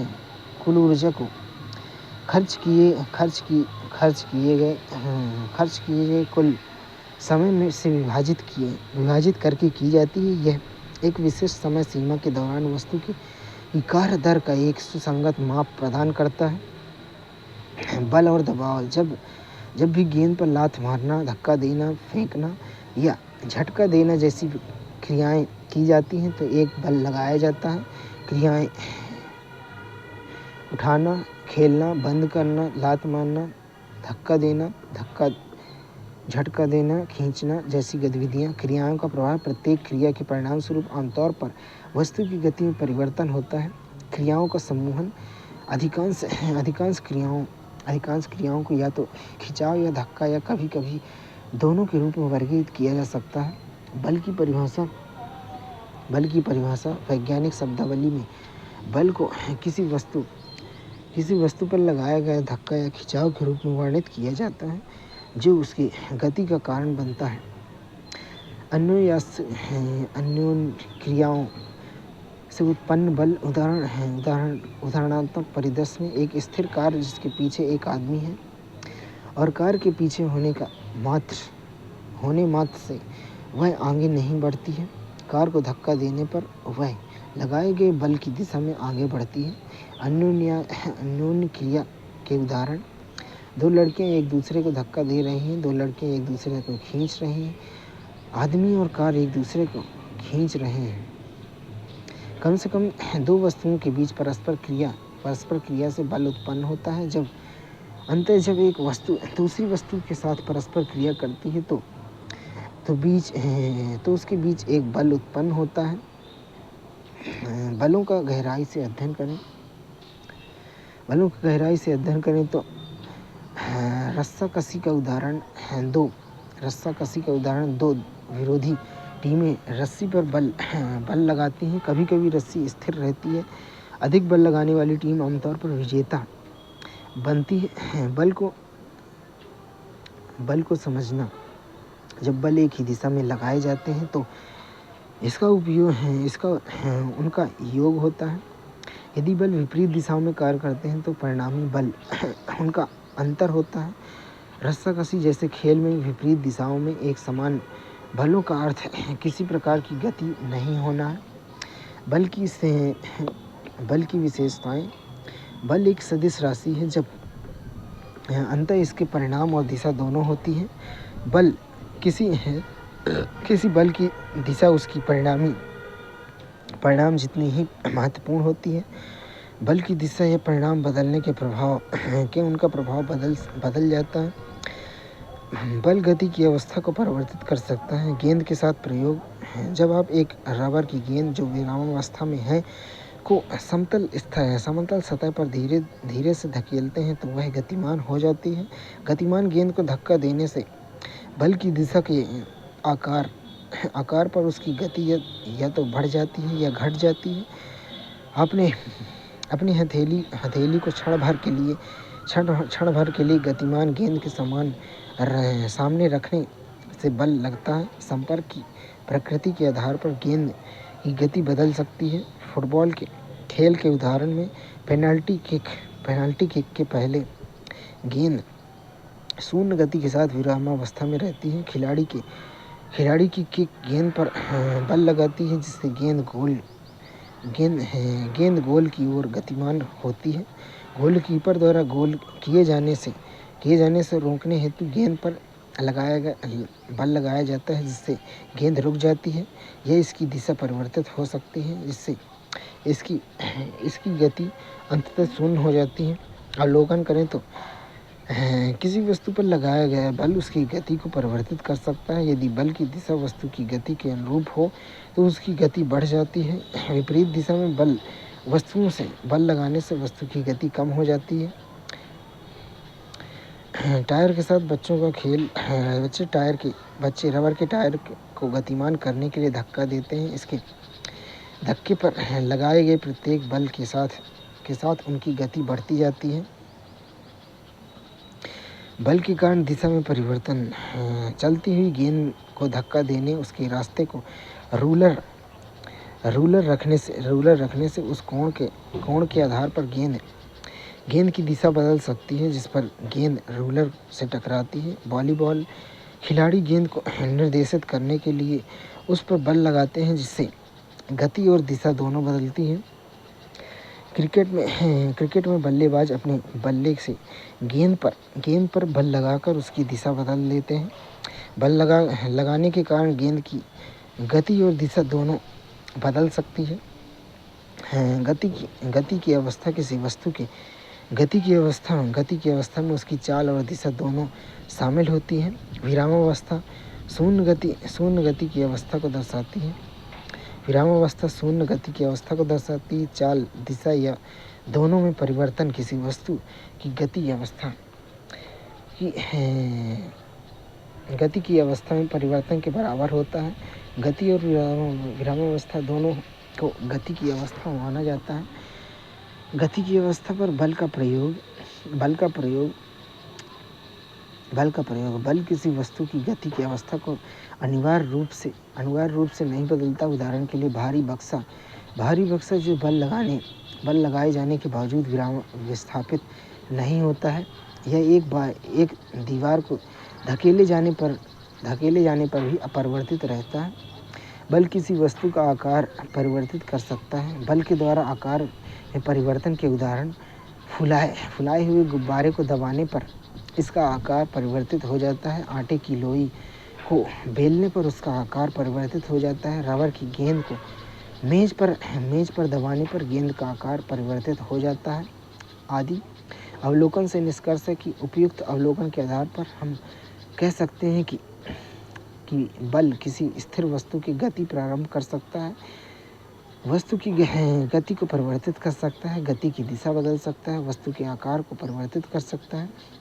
बल का महत्व गति, दिशा या आकार में परिवर्तन जैसी क्रियाओं के लिए बल की आवश्यकता होती है। वस्तुएं इन परिवर्तनों को स्वयं आरंभ नहीं कर सकती हैं। संपर्क बल, पेशी बल, पुस्तक को धकेलने या बाल्टी उठाने जैसी क्रियाओं में बल लगाने के लिए शारीरिक संपर्क की आवश्यकता होती है।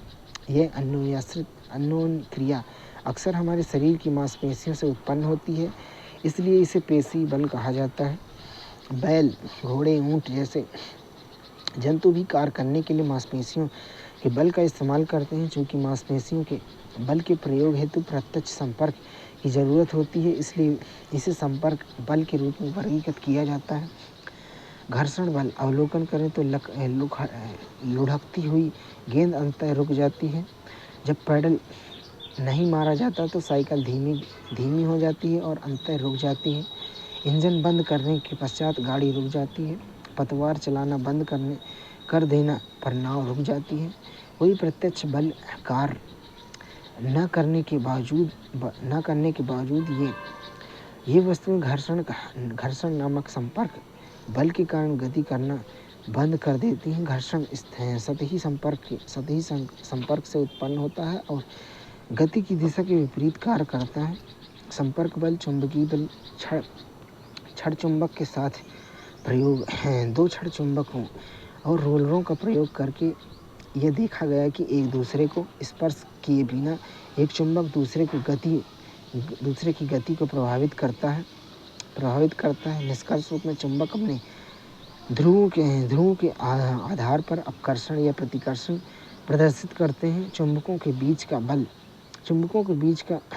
का यह बल प्रत्यक्ष संपर्क के बिना भी लगता है।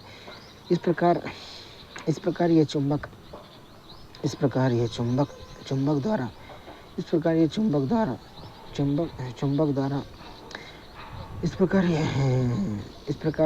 द्वारा दूसरे चुंबक या लोहे पर लगाया गया बल एक आकर्षक बल का उदाहरण है। स्थिर विद्युत बल प्लास्टिक स्ट्रॉ के साथ प्रयोग। प्लास्टिक स्ट्रॉ के एक सिरे को कागज के कागज़ से रगड़ने से रगड़ने में यह आवेशित हो जाता है। जब उसे दूसरे समान रूप से आवेशित स्ट्रॉ के पास बिना संपर्क कराए लाया जाता है तो वह आकर्षित होता है। निष्कर्ष रूप में तो रगड़ने से स्ट्रॉ आवेशित होती है। जब आवेशित वस्तुएं दूसरी वस्तुएं चाहे वे आवेशित हों या अनावेशित पर बल लगाया गया बल स्थिर वस्तु बल कहलाता है। तो जो एक गैर संपर्क बल है गुरुत्वाकर्षण बल, अवलोकन करें तो सिक्के या पेन जैसी वस्तुएं गिराए जाने पर गिरती हैं, जबकि फल और पत्तियां पौधे से अलग होने पर नीचे गिरती हैं। निष्कर्ष रूप में कहें तो गति की अवस्था में परिवर्तन किसी बल के प्रभाव को दर्शाता है। जब बल दो वस्तुओं को पृथ्वी की ओर गति का कारण है, गुरुत्वाकर्षण बल या गुरुत्वाकर्षण कहलाता है। सभी वस्तुएं इस बल का अनुभव करती हैं। प्रणोद एवं दाब। प्रणोद थ्रस्ट परिभाषा सतह के लंबवत वस्तु पर लगने वाला बल को प्रणोद कहा जाता है। अनुप्रयोग है जब आप बोर्ड से पिन को धकेलते हैं तो आप प्रणोद लगा रहे होते हैं। दाब प्रेशर परिभाषा दाब प्रति इकाई क्षेत्र पर लगाया गया बल की मात्रा को मापता है। इसकी गणना दाब बराबर प्रणोद बटे क्षेत्रफल के रूप में की जाती है। मात्रक दाब का SI मात्रक पास्कल PA है जो N/m² या Nm की घात -2 के समतुल्य है। इसका नाम फ्रांसीसी गणितज्ञ तथा भौतिक विज्ञानी ब्लेज पास्कल के नाम पर रखा गया था। अवधारणा दाब प्रणोद के परिणाम और उस क्षेत्र पर निर्भर करता है जिस पर यह वितरित होता है। यदि आप एक छोटे क्षेत्र पर समान परिमाण पर बल या प्रणोद लगाते हैं तो दाब अधिक होता है। इसके विपरीत एक बड़े क्षेत्र पर समान परिमाण का बल या प्रणोद लगाने से दाब का मान कम होता है। अतिरिक्त व्याख्याएं फर्दर इंटरप्रिटेशन की बात करें तो स्थिति 1 ड्राइंग पिन का उपयोग करके पोस्टर लगाते समय पिन के माथे पर आपके अंगूठे द्वारा लगाया गया बल उसके चौड़े सिरे पर फैलता है, लेकिन उसके नुकीले सिर पर बहुत छोटे क्षेत्र पर केंद्रित होता है। स्थिति 2 रेत पर खड़े होने और लेटने से दाब वितरण के कारण अलग अलग परिणाम निकलते हैं। खड़े होने पर आपके पैरों के छोटे क्षेत्र पर लगने वाला बल आपका भार के कारण आपके पैर रेत में धंस सकते हैं। इसके विपरीत लेटने पर वही बल एक बड़े संपर्क क्षेत्र में फैलता है, जिससे तुलनात्मक रूप में आप रेत में धंस सकते हैं। वास्तविक जीवन अनुप्रयोग रियल लाइफ इम्प्लीमेंटेशन देखें तो ऊंट रेगिस्तान की रेत पर बिना धंसे चल सकता है, क्योंकि उसके पैर चौड़े होते हैं। इससे ऊंट का वजन बड़े क्षेत्र में फैल सकता है, जिससे रेत पर दाब कम पड़ता है।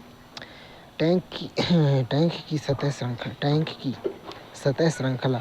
एक टैंक अपने भारी वजन को एक बड़े सतह क्षेत्र पर वितरित करने के लिए एक सतह श्रृंखला का उपयोग करता है, जिससे जमीन पर दबाव कम हो जाता है और इसे डूबने से रोका जाता है। चौड़े टायर ट्रकों और बसों में अपने भारी वजन को बड़े क्षेत्र में वितरित करने के लिए चौड़े टायर होते हैं, जिससे सड़कों पर दाब कम पड़ता है। भार, दाब या नोकदार औजार, चाकू चाकू जैसे काटने वाले औजार और सुई से धारदार किनारे या नुकीले सिरे होते हैं जो बल को बहुत छोटे क्षेत्र पर केंद्रित करते हैं, जिससे बड़ा दाब उत्पन्न होता है जो आसानी से सामग्री को काट या छिद्र सकता है। कील को ठोंकना कील का नुकीला सिरा उसके माथे की तुलना में लकड़ी के तख्ते से अधिक आसानी से धंस सकता है, जो यह दर्शाता है कि छोटे क्षेत्र पर समान मात्रा में बल लगाने से अधिक प्रभाव पड़ता है। बोझा ढोने वाले कुली जब कुलीनों को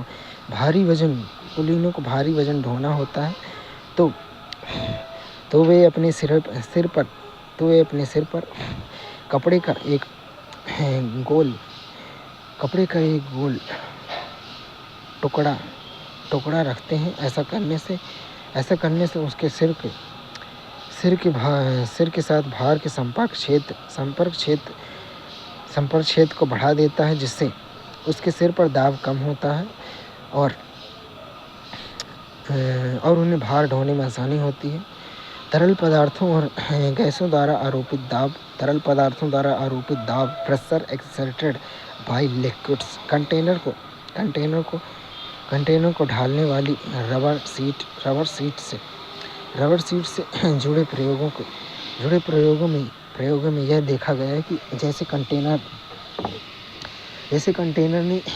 कंटेनर में जल डाला जाता है, रबर सीट बाहर निकल जाती है। जल की मात्रा यह ऊंचाई जितनी अधिक होती है, रबर को उतना ही अधिक उभार होता है, जो दर्शाता है कि तरल पदार्थ न केवल आधार पर बल्कि कंटेनर की दीवारों पर भी दाब आरोपित करते हैं।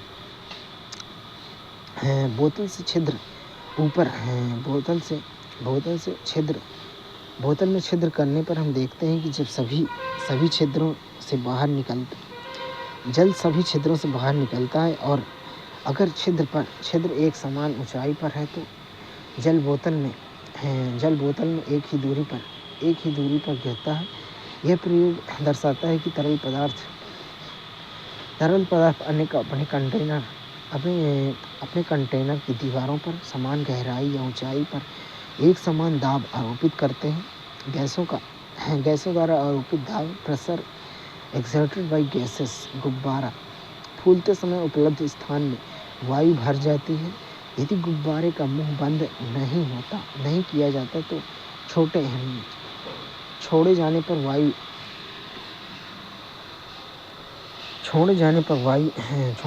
वायु तेजी से बाहर निकलती है, जो दर्शाती है कि अंदर की वायु गुब्बारे के भीतरी दीवारों पर दाब आरोपित कर रही थी। यदि गुब्बारे में छिद्र है तो वह फूलेगा नहीं क्योंकि वह बाहर निकल जाएगी। इससे यह भी पता चलता है कि गैस कंटेनर की दीवारों पर दाब आरोपित करता है। साइकिल के टायर की सतह में यदि कोई पंचर है तो वायु बाहर निकल जाती है। इससे पता चलता है कि अंदर वायु ट्यूब की भीतरी दीवारों पर दाब आरोपित करती है। वायुमंडलीय दाब पृथ्वी का वायुमंडल जो इसकी सतह से कई किलोमीटर ऊपर फैला हुआ है, हम पर एक दाब आरोपित करता है। इसे वायुमंडलीय दाब के रूप में भी जाना जाता है। यदि दाब हमारे ऊपर वायु स्तंभ के भार से आता है और उस वायु स्तंभ का गुरुत्वाकर्षण बल के बराबर होता है। रबर सकर के साथ प्रयोग वायुमंडलीय दाब की प्रबलता को दर्शाता है। जब सकर को चिकनी सतह पर दबाया जाता है तो सकर और सतह के बीच की ज़्यादातर हवा बाहर निकल जाती है। बाहर का वायुमंडलीय दाब सकर को सतह पर दबाता है, जिससे उसे खींचकर निकालना मुश्किल होता है। अगर शकर और सतह के बीच कोई वायु ना हो तो किसी के लिए भी शकर को खींचकर निकालना लगभग असंभव होता है, जो वायुमंडलीय दाब की प्रबलता को दर्शाता है। वायुमंडलीय दाब का परिमाण मैग्नीट्यूड ऑफ एटमॉस्फेरिक प्रेशर एक स्तंभ में वायु के भार पर विचार करें, जिसका आधार क्षेत्रफल 15 सेंटीमीटर × 15 सेंटीमीटर है तथा जो वायुमंडल की ऊंचाई तक फैला हुआ है। इस वायु द्वारा लगाया गया बल लगभग 225 किलोग्राम द्रव्यमान वाली वस्तु पर लगने वाले गुरुत्वाकर्षण बल के बराबर है। यह बल लगभग 2250 न्यूटन के दाब के बराबर है। हमारा शरीर इस दाब के लिए अनुकूलित है और हमारे शरीर के भीतर आंतरिक दाब वायुमंडलीय दाब को संतुलित करता है, जिससे हम कुचले जाने से बच जाते हैं। ऑटोमान गेरिक का प्रयोग 17वीं शताब्दी में ऑटोमान गेरिक ने 2 खोखले धात्विक अर्धगोलों के साथ प्रयोग में वायुमंडलीय दाब की प्रवणता को प्रदर्शित किया। एक पंप का उपयोग करते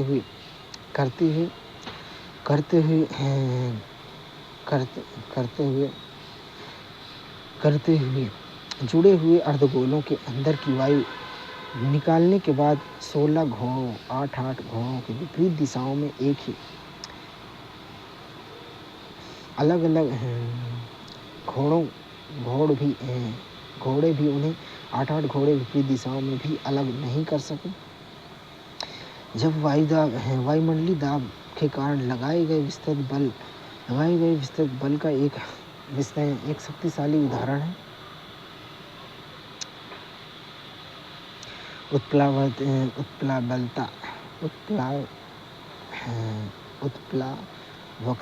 उत्प्लावकता से कुछ अवलोकनों की व्याख्या की जा सकती है, जैसे तैरते समय हल्का महसूस होना या एक विशाल लोहे का जहाज तैरता रहता है जबकि चादर के रूप में बराबर मात्रा में लोहा डूब जाता है। जब बोतल जैसी कोई वस्तु जल में डूबी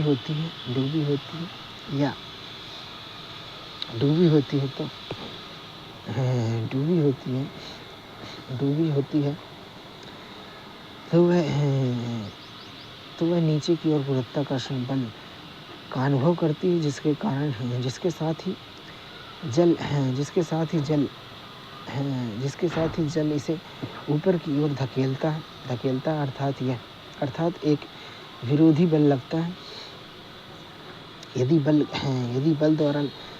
ऊपर की ओर लगाया गया उत्प्लावन बल वस्तु के वजन से अधिक हो जाता है तो वस्तु छोड़े जाने पर ऊपर उठ जाती है। किसी वस्तु को पूरी तरह से जल में डुबोने के लिए जल के कारण ऊपर की ओर लगने वाले बल को संतुलित करने की आवश्यकता होती है। इस संतुलन के लिए ऊपर की ओर लगने वाले बल और वस्तु के वजन के बीच अंतर को संतुलित करने के लिए नीचे की ओर कार्य करने वाले बाहरी बल की आवश्यकता होती है। जल द्वारा किसी वस्तु पर ऊपर की ओर उठाया जाने वाला बल उत्प्लावन बल कहलाता है। हर सतह पर तरल पदार्थ में डूबी होने पर इस उत्प्लावन बल का अनुभव करती है। इस बल की तीव्रता तरल पदार्थ की घनत्व पर निर्भर करती है। विचारणीय बिंदु में कुछ किलो का वजन पत्थर जल में डूब जाता है, जबकि कई टन वजन का एक बड़ा जहाज नहीं डूबता है। क्या आप सोच सकते हैं कि ऐसा क्यों होता है? उत्प्लावन बल कैसे कार्य करता है और कौन से कारक इस प्रकार के व्यवहार को प्रभावित करते हैं? जल की सतह पर रखने पर वस्तुएं तैरती या डूबती क्यों हैं? वस्तुओं का व्यवहार, चाहे वे तैरती हों या डूबती हों, वस्तुओं के घनत्व और उस तरल पदार्थ के घनत्व जिसमें उन वस्तुओं को डाला जाता है से निकटता से संबंधित होती है। जल से भरे बीकर के साथ किए गए प्रयोग से पता चलता है कि जब लोहे की कील को जल की सतह पर रखा जाता है तो वह डूब जाती है। ऐसा इसलिए होता है क्योंकि कील पर लगने वाला गुरुत्वाकर्षण बल कील पर लगने वाले उत्प्लावन बल से ज़्यादा होता है। इसके विपरीत कॉर्क तैरता है क्योंकि उसका घनत्व जल के घनत्व से कम होता है। कॉर्क पर लगने वाला उत्प्लावन बल कॉर्क के भार से अधिक होता है, जिसके कारण कॉर्क जल में तैरता है। इसके विपरीत लोहे की कील का घनत्व जल से अधिक होता है, इसलिए कील पर लगने वाला उत्प्लावन बल कील के भार को संतुलित करने के लिए अपर्याप्त होता है, जिससे कील डूब जाती है। निष्कर्षतः द्रव्य से कम घनत्व वाली वस्तुएं तैरेंगी, जबकि अधिक घनत्व वाली वस्तुएं डूब जाएंगी। आर्किमिडीज का सिद्धांत क्रियाकलाप। एक पत्थर का टुकड़ा लीजिए और इसे कमानीदार तुला या रबर की डोरी पर एक सिरे से बांधिए। तुला या डोरी को पकड़कर पत्थर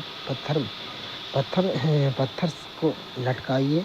पत्थर के भार के कारण रबर की डोरी की लंबाई में वृद्धि या कमानीदार तुला का पाठ्यांक नोट कीजिए।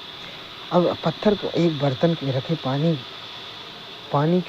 में धीरे से डुबोएं। परीक्षण कीजिए कि डोरी की लंबाई में या तुला की माप में क्या परिवर्तन होता है। अवलोकन करें तो जैसे ही जल पत्थर को धीरे धीरे डुबोता जाता है, डोरी की लंबाई या तुला में पाठ्यांक में कमी आती है, लेकिन पत्थर के पूरी तरह से डूब जाने के बाद कोई और बदलाव नहीं होता है। निष्कर्ष रूप में कहें तो रबर की डोरी की लंबाई में परिवर्तन या तुला के पाठ्यांक में वृद्धि पत्थर के भार के कारण होती है। पत्थर को पानी में डुबोने पर इस वृद्धियों में कमी आ जाती है। इसका अर्थ है कि पत्थर पर ऊपर की दिशा में कोई बल लगता है। यह बल जो पत्थर के भार का विरोध करता है, जिसके कारण परिणाम स्वरूप रबर की डोरी या कमीनीदार तुला पर लगने वाला नेट बल कम हो जाता है, जो उत्प्लावन बल कहा जाता है। सिद्धांत जब भी कोई पिंड किसी तरल पदार्थ में पूरी तरह से आंशिक रूप से डूबा होता है तो वह ऊपर की ओर एक बल का अनुभव करता है। यह बल वस्तु द्वारा विस्थापित तरल पदार्थ के वजन के बराबर होता है। अनुप्रयोग करें तो आर्किमिडीज का सिद्धांत समुद्री संरचनाओं जैसी जहाज़ों, पनडुब्बियों के लिए डिजाइन में मौलिक भूमिका निभाता है। लैक्टोमीटर दूध की शुद्धता मापने का यंत्र और हाइड्रोमीटर द्रव्य का घनत्व मापने वाला यंत्र हाइड्रोमीटर जैसे उदाहरण भी इसी सिद्धांत के आधार पर कार्य करते हैं। आर्किमिडीज कौन है भाई? आर्किमिडीज एक प्रसिद्ध यूनानी वैज्ञानिक थे जिन्होंने इस सिद्धांत की खोज की थी, जिसका नाम अब उनके नाम पर पड़ गया है। इस सिद्धांत ने उन्हें राजा के लिए बने सोने के मुकुट की शुद्धता की पुष्टि करने में भी मदद की। इसके अलावा आर्किमिडीज को ज्योतिष और यांत्रिकी में उनके योगदान के लिए भी जाना जाता है। Lever, pulley, wheel and axle के विषय में उनके ज्ञान ने रोमन सेना के साथ टकराव के दौरान ग्रीक सेना को विशेष रूप से लाभ पहुंचाया। घर्षण वह कारण है जिसके कारण ब्रेक लगने पर कार रुक जाती है। जमीन पर लुढ़कती गेंद अंततः रुक जाती है। साथ ही हम केले के छिलके पर फिसल सकते हैं या गीले फर्श पर चलना हमारे लिए चुनौतीपूर्ण हो सकता है।